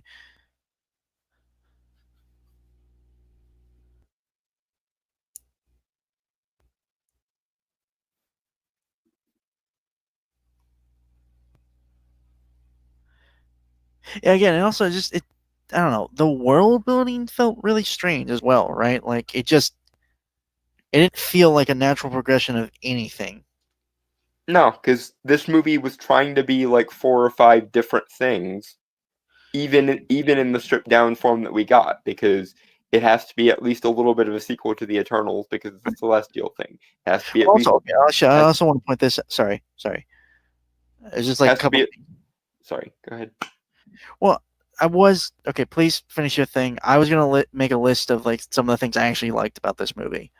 Yeah, but in addition to being an airsat sequel to the Eternals, it's like 2/3 a sequel to the Incredible Hulk from 2008 that honestly barely anyone remembers, because quite a lot of people don't even quite a lot of people can't tell whether the Eric Bana Hulk from 2003 is supposed to be in the MCU or not.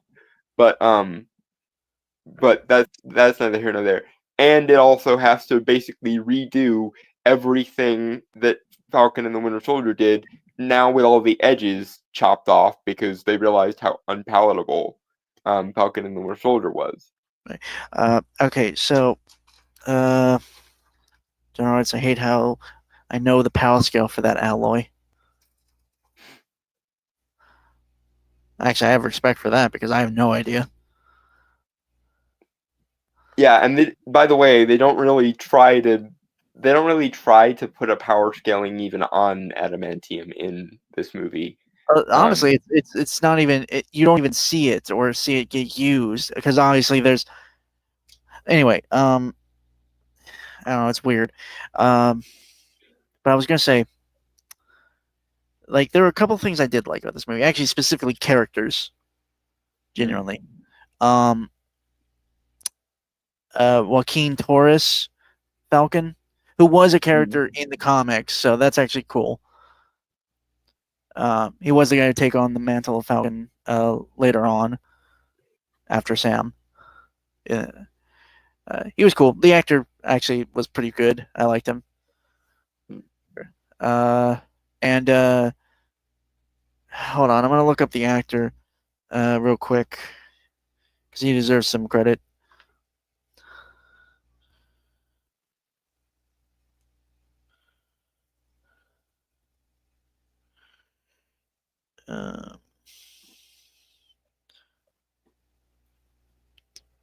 Tim Blake Nelson as Samuel Stearns, or the leader.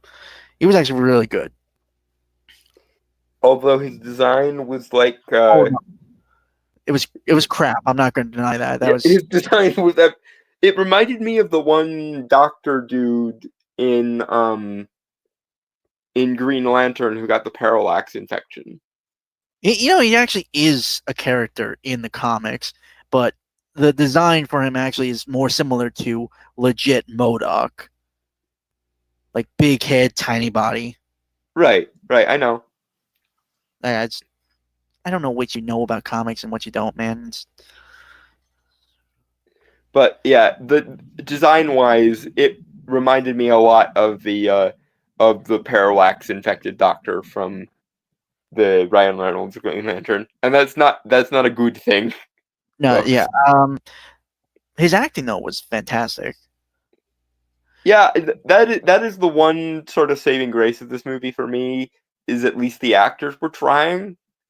The problem is that only takes it from being it only rises it up from being awful to being sort of meh, and that's Right. sort of where my feelings with regard to this movie are. It Right. it is such a absence of a movie more Right. so than it is a presence of one. Okay, so General Arts adamantium is around supernova level and durability and attack potential. If you can produce it as such for combat, so it's basically indestructible up to the supernova level of power. This is for the MCU. For comics and other media, it is very different for each country. Yeah, that's fair. Also, okay, the biggest thing that pisses me off though, Giancarlo Esposito got fucking wasted. Yeah, he should have been Xavier, or he should have been Doom, or he should, like, there are so many characters who he could have been, and it would have made so much more sense, and given us one of the best villain performances of all time. It's kind of like how Mads Mikkelsen got wasted as Caecilius in Doctor Strange 1, when he would be the ideal one to play Doctor Doom. And I'm just like, stop wasting people who are better than the roles you give them, Marvel. God damn it. If you have a world-class talent, give them a world-class role to play. Okay, so whoa. And I thought Dawn about this because I was legitimately considering after I have a general concept of idea to do a rewrite that involves this movie or Falcon and the Winter Soldier. Hold on.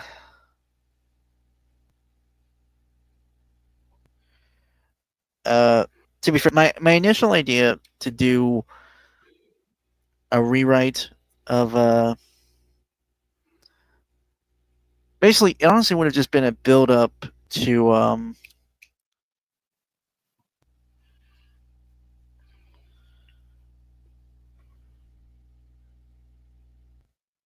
yeah, it would have been a build up to Masters of Evil.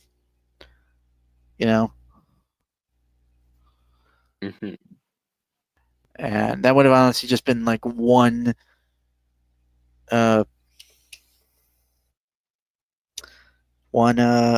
phase, or maybe like two phases at most, just to build up all the villains, right?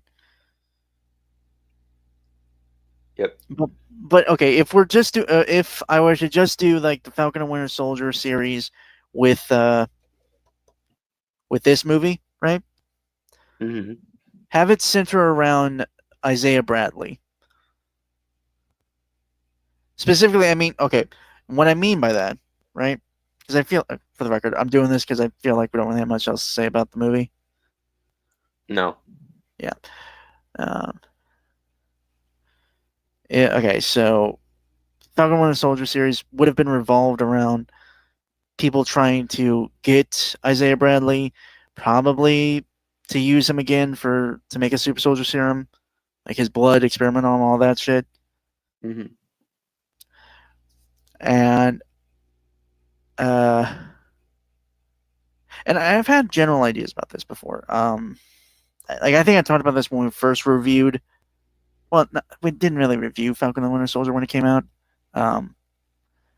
But there were some ideas I had, like a bit stupid on looking back on it, but an idea I had was have Lamar Hoskins, Battlestar, John Walker's best friend, partner, be the son of Isaiah Bradley and be a natural born super soldier which also would have led to Patriot, the grandson of Isaiah Bradley, who was shown in the show briefly.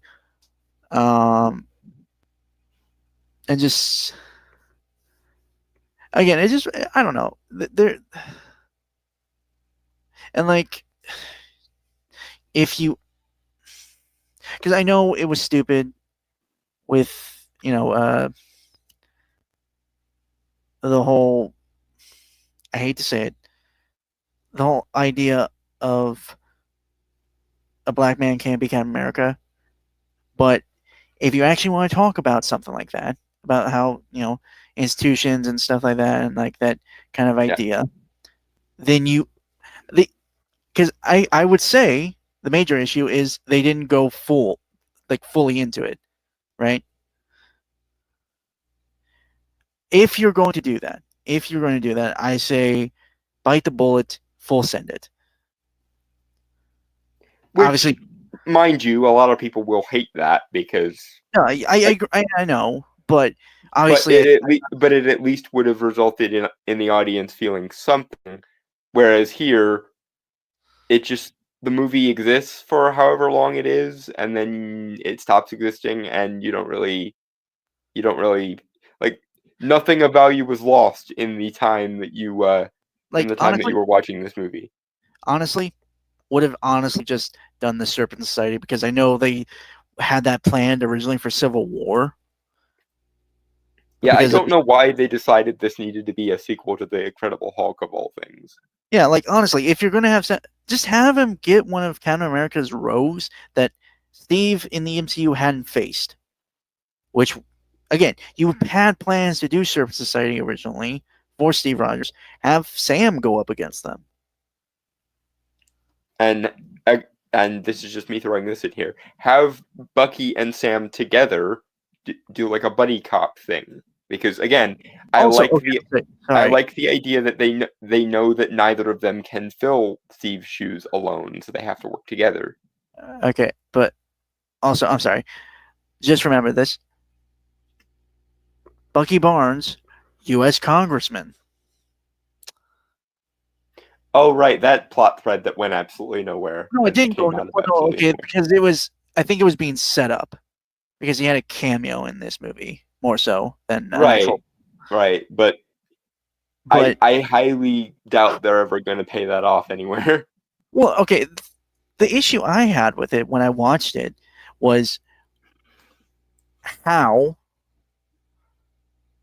considering all the war crimes. Well, I think he kind of gets past the terrorism. Yeah. No, I think he kind of gets a pass for that because he was a brainwashed, indentured prisoner of war, basically. Okay, but how are you gonna convey that to the average voter, considering that most people, if Bucky Barnes existed as he exists in the MCU, but existed in our universe, the number one question would be: is he mentally stable enough to run for office, or is his brainwashing going to kick back in at an inconvenient time? Also, legally, I don't know if it actually works, because technically he would have been declared dead back in the 40s. Also, is he is he, as the Winter Soldier, has he ever actually gone to prison for any of the things he was alleged to have done during his Winter Soldier period? Because, like, I don't recall that. Well, it was briefly when, in Civil War, but broke out, so. Yeah, but I don't suspect that's going to go over very well with the voting public either, considering. Right. Also, again, this brings up the issue of the timeline, which I know the big issue. Yeah, the 5 years they never made use of ever. No, I'm not bringing that up. The timeline with the Thunderbolts movie, because is he the congressman during the Thunderbolts, or is the Thunderbolts set before Brave New World? Because we see him in there. He's part of the Thunderbolts. So right. Which how are you going to make that work? Or are you going to just have it like, oh, I tried to and I didn't get elected? Which, to be fair, is the most realistic outcome of that, considering brainwashed war criminal who escaped from prison several times. Also, is legally also probably legally dead. I don't think he ever legally was brought back to life. Which, speaking of things that are legally dead and so on, on that basis, how in the fuck is voting supposed to work in a post Snap MCU? Yeah, I Because don't know. half the population dying and then being resurrected is good. That's good. Like that would have been an interesting setup for like a She-Hulk show if part of her job was to deal with the like legal repercussions of the snap. But that would require actually making use of the mechanics they set up, and they don't want to do that because they're logic. Right.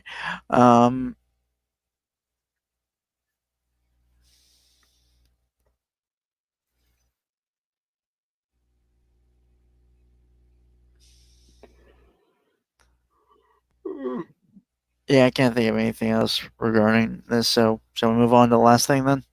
Yep. All right. The hopefully rather positive thing, Give me or at one. least the cautiously optimistic thing. Give me one. Give me 1 sec. Mm-hmm.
Okay. So it is a trailer. While we're sticking with Marvel, Mm-hmm. it is the teaser trailer for Fantastic Four: First Steps.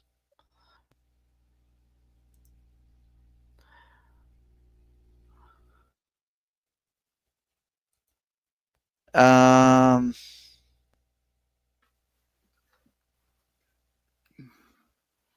there's a Shrek trailer. Is there? I thought that was fake. The Shrek Yeah, 5 trailer. I thought that was fake.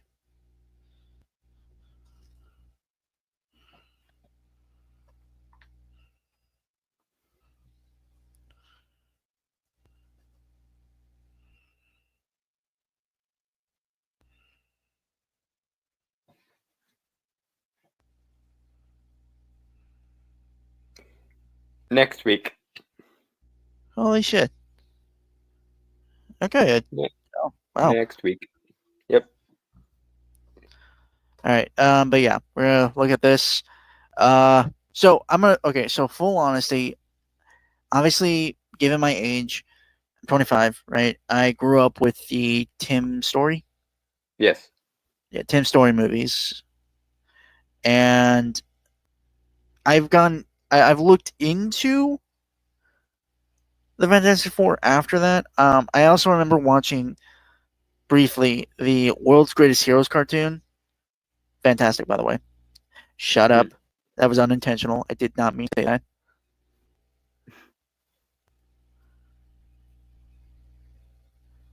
You just At got it. least, at least you caught it this time.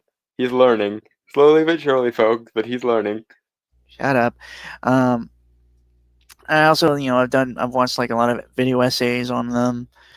There's actually a particularly great one from a YouTuber known as BMask that I would recommend. It's about 2 hours long. That goes real in depth with the Fantastic Four. Mm-hmm. But I think it's good. It's good. It's got like voice actors and stuff in it that actually are pretty good voices, actually. So, um, but again, I wouldn't call myself an expert, but I understand the issues that the Fantastic Four movies that have come out were not great adaptations, considering.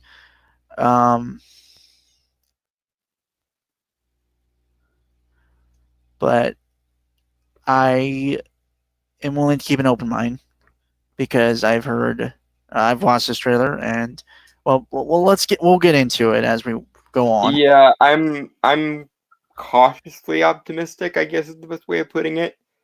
You're a Considering nitpick. that considering that I considering that I still scratch my head in derision about the whole Robert Downey Jr. playing Doom as an alternate Tony Stark thing. Oh no, Um, that's stupid, but I'm not going to deny that. I also don't really know why they're bringing up Galactus this early in the Fantastic Four's timeline. But other than that, I'm mostly cautiously optimistic. So, Banana? Also, you have a few nitpicks as well. So Well, yes, but we'll get into those nitpicks as they arrive to be picked. I'm trying to think. Do we? I don't think we need to do a special banana or No, Banana. okay, banana. Welcome to the Baxter Building. We make a point to do family dinner every week. Sunday at 7 on the dot, no matter what. We're all here. Herbie, how's that sauce coming? Yeah, I'll be the judge of that. Okay, one, love the aesthetics. I honestly, I Yeah, know. the retro futurist '60s thing is nice.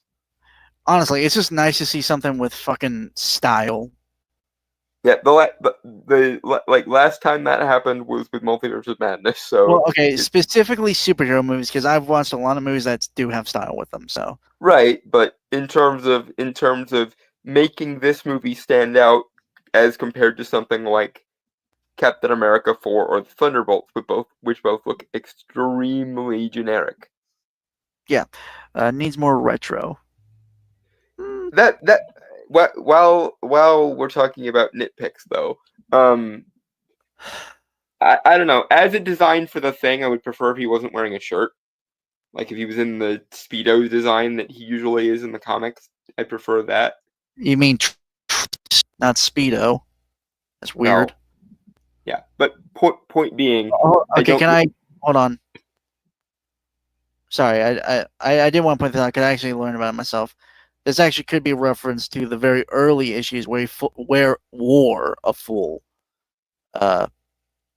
Fantastic Four outfit.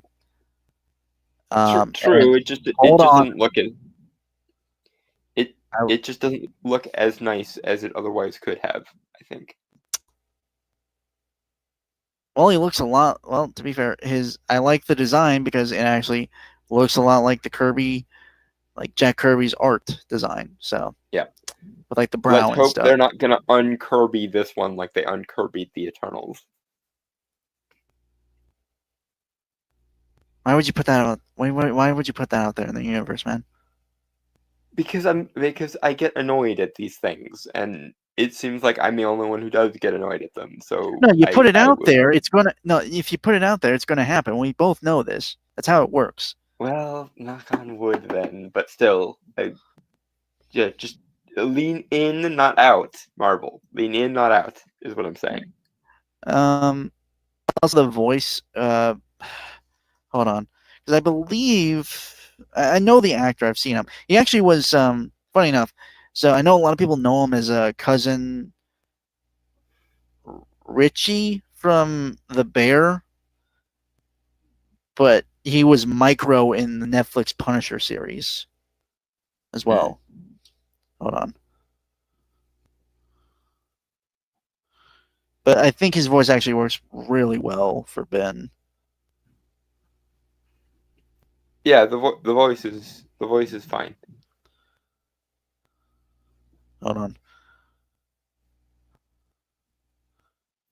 Michael Chiklis is going to be a tough act to follow, though, because for all the faults of the Tim Story movies, the casting was on point. Ebon Moss, I'm going to butcher this last name, but Bacharach, I think. Hmm. Or Bacharach. He struggles with simple English, folks. Please It's don't not- take no, it personally if he mispronounces your name. It's not typical English, though. No, but I mean, you struggle with simple English, so don't be surprised that you struggle with the more difficult ones, too. Fair enough. Anyway, Banana. All right. Also, Herbie. You never think you're going to see Herbie in a Fantastic Four film, given, the other two. Mm-hmm. Yeah, moving along, though. Banana. Okay. Okay. Is this guy good or what? I want to add a couple cloves of garlic. Not because it's not delicious. I just want to add a little bit of zip. Okay? T-5. Before we Yeah, again, just the whole style of everything is really fucking cool. The family angle is also nice. Oh, yeah. Yeah, like, that, full honesty, that was kind of always what was missing in the last two installments, right? Although, I will say, I'd prefer to find out how they become a family, so I know it's a tough tightrope to walk, whether origin story or not to origin story, but much like I was saying with the Superman thing earlier, with characters who really haven't gotten their origin story done a bunch of times, it makes sense to do it. And seeing how they go from a ragtag group of individuals to a found family would make more sense. That's not technically how they were before. They Right, sort of technically were a family, like close friends and stuff. Right. I know there's a tightrope to walk, whether to origin story or not to origin story. It's just it does. Go ahead. It looks like they are going to do the origin through flashbacks. So, which I suppose is a good way to do it. That, and I'm pretty sure they want Franklin and Valeria to show up relatively soon. So that's probably why they're setting it like mid timeline. Yeah. I mean, I don't mind that they're already established. It gives a little more. Yeah, it gives you a little more breathing room. I understand what you're saying about the origin. Because I mean, it's Fantastic Four, so, and not a lot of people have seen it or have seen a good interpretation. Which so far this looks like a good one.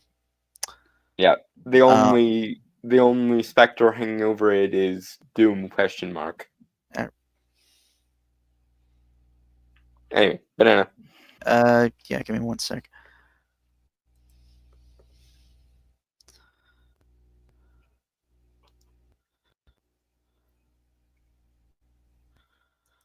We went up the first time.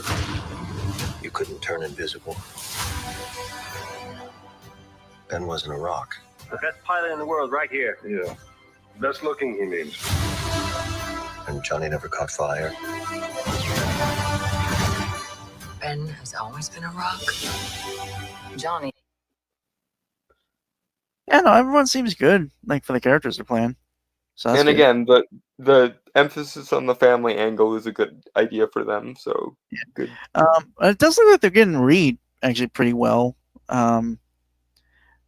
They are kind of which I'm not gonna complain honestly, because when Reed originally was, he's very much product of the '60s. Father Knows Best, douchebag.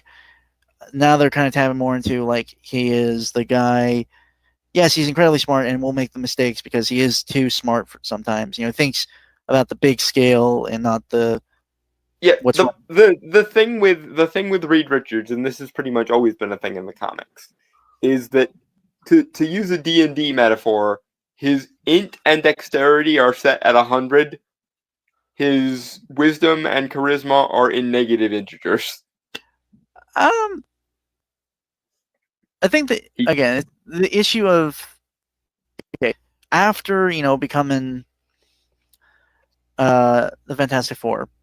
Well, actually, that was his whole idea. So it's like his family, his friends, his family wouldn't be treated as freaks. Hence why they became like the superhero celebrities they are. Like, because, well, for one thing, it's out of a massive sense of guilt because when he followed his ego the first time with the rocket, he turned, it's basically cursed his friends, his family, right? Mm-hmm. Especially his best friend, his brother, Ben Grimm, who's now a giant golem, effectively. Mm-hmm.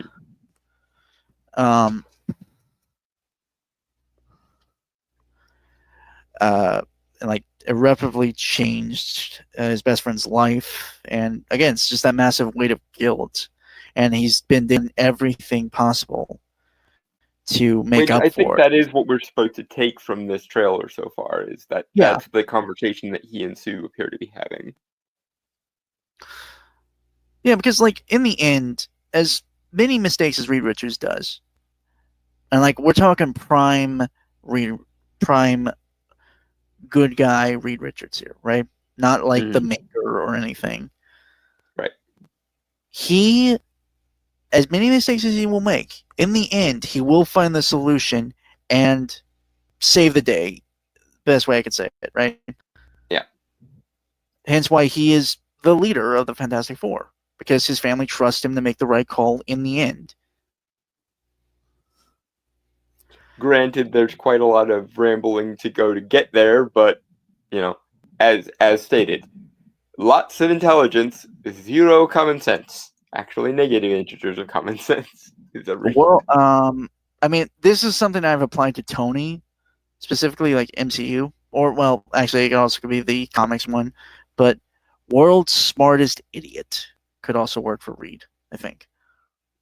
Yeah, people got really anal retentive about Reed, the way he handled Wanda in Multiverse of Madness, and I'm like, to be fair, I think it could have been handled better, but right, but yeah, I was sitting there going, this is not new, guys. Reed always does this thing where his brain is going at 100 miles an hour, so he does things without thinking a lot of the time. Like I say, 100 points in intellect, 0 points in wisdom. Also, I like these costumes more than I like the John Krasinski one. Yeah, the Fan Four Stick was trying so very hard to be edgy, and it just didn't. No. I mean.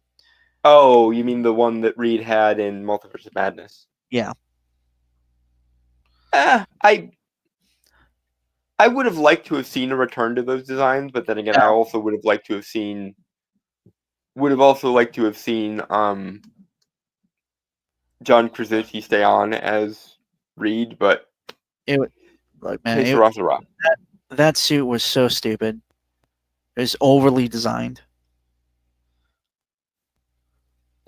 I don't know about that. I like the lighter color palette. I'll be fully honest. It'll be interesting to see the team like interact with other characters come Doomsday and Secret Wars. I will be fully honest though. I don't.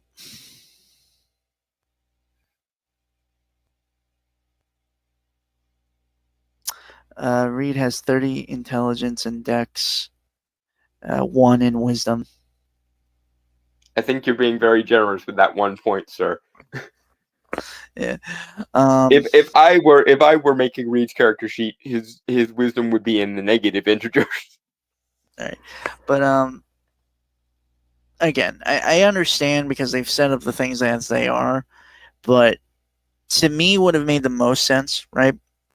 To do a Fantastic Four movie, to retcon it into the MCU. Into the 60s, yeah. Yeah, 60s, and hear me out on this. The first villain I would have had them kind of be established like they have here. Obviously, do a little bit of like either some type of montage or like a prologue of their origin, right? Briefly cover that. But they would have fought Annihilus and be trapped in the negative zone, and because how the Negative And Zone that would have works. explained where the fuck they've been for the last 70 years. or Yeah. so. Yeah. Yeah, I mean, that would have made sense. Look, if they retcon Captain Marvel to be in the 90s, I don't see the problem of doing that with With the the Fantastic Four in the 60s. yeah, like seriously, it's like I don't get it either, presumably because we have to make some kind of reference to the multiverse derp in this cycle, but like I say, I'm cautiously optimistic for this one, which is more than I can say for either the Thunderbolts or Cap 4. So I fully suspect this one will be the largest hit of the bunch this year. That being said, I expect it to wind up somewhere in the 700 million range in terms of box office. John I Arts, wouldn't really expect it to go much further than that. John Arts, D&D only has one for the lowest. One is -5, which means you are dumber than dirt or weaker than a small insect.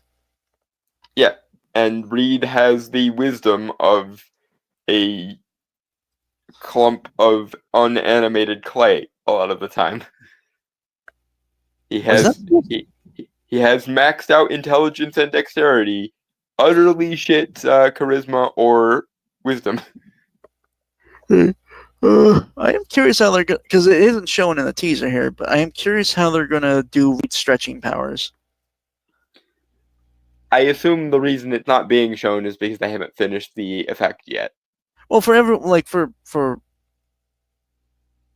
which I find interesting, just because they've shown Thing, which is really good, Mm-hmm. and they've shown Johnny lighting on fire, which again looks good, and they've shown Sue turning invisible, which again looks good. So again, I'm wondering if they're doing really cool creative things with Mr. Fantastic's stretching abilities. Which would be a good thing, be creative with it, because I mean the guy can stretch to a very long fucking I can't remember the specifics, but they never fully grasped the full extent of Reed's abilities in any of the previous versions, so it'd be interesting. But my money is just on the fact that they haven't finished the effect yet. That's where my money's going. Well, that's kind of what I was saying, though. Given how creative the scenes they want with the stretching powers, that's why it's not finished. It could be, or it could just be that they're working the VFX artist to the bone yet again. Well, that's just a given at this point. Yeah. Anyway, but Banana. No. He is Johnny. Hi. And I am right here. Whatever life throws at us, we'll face it together.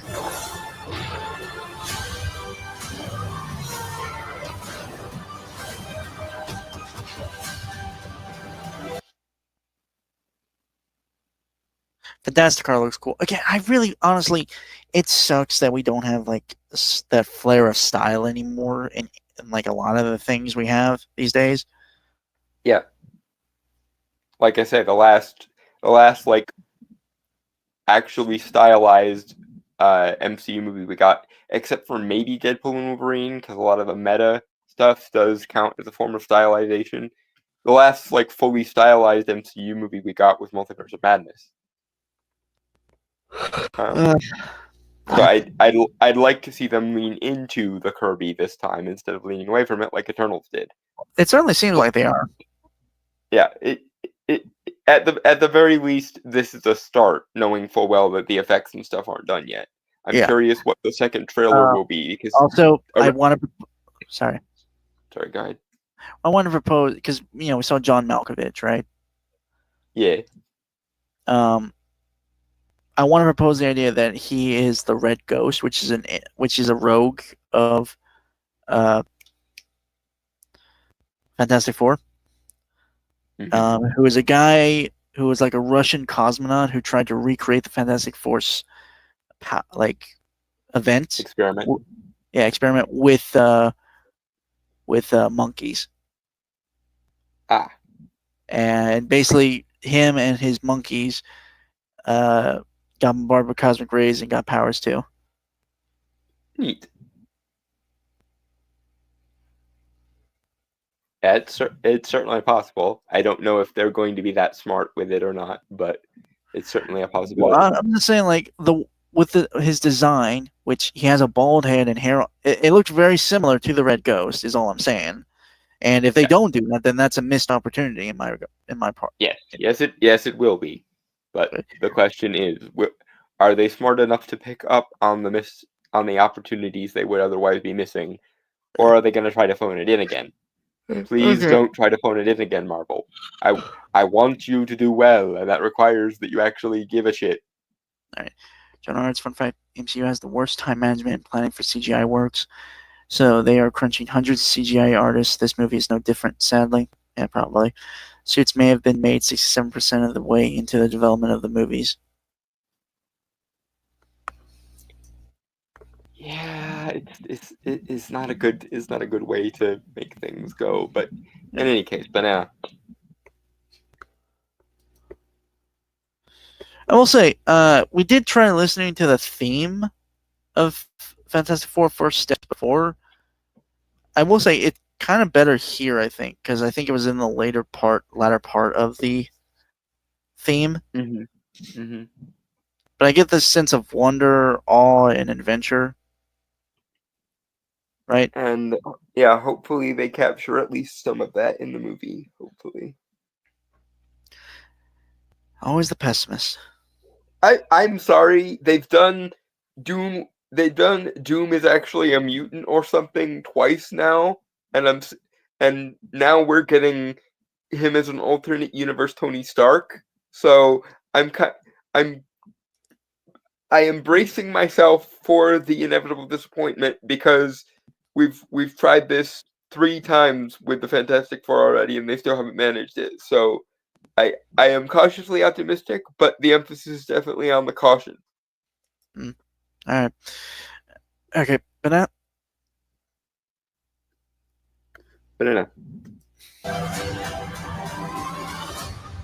As a family.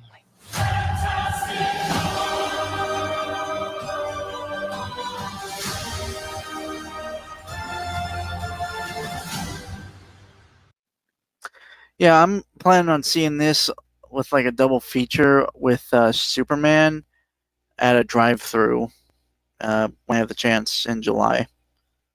Mm-hmm. Honestly, that sounds. I know we have our gripes about the Superman movie from what we saw in the first trailer, but if nothing else, I think it would just be enjoyable. At the very least, this sounds like an interesting double feature. Unfortunately, I think having them come out so close together might end up hurting both movies. Well, they're 2 weeks apart. I don't know. I'm not entirely sure if that would be huge detriment to both or not. Yeah, it depends on what their openings are like and what their second weekend drops are. Um.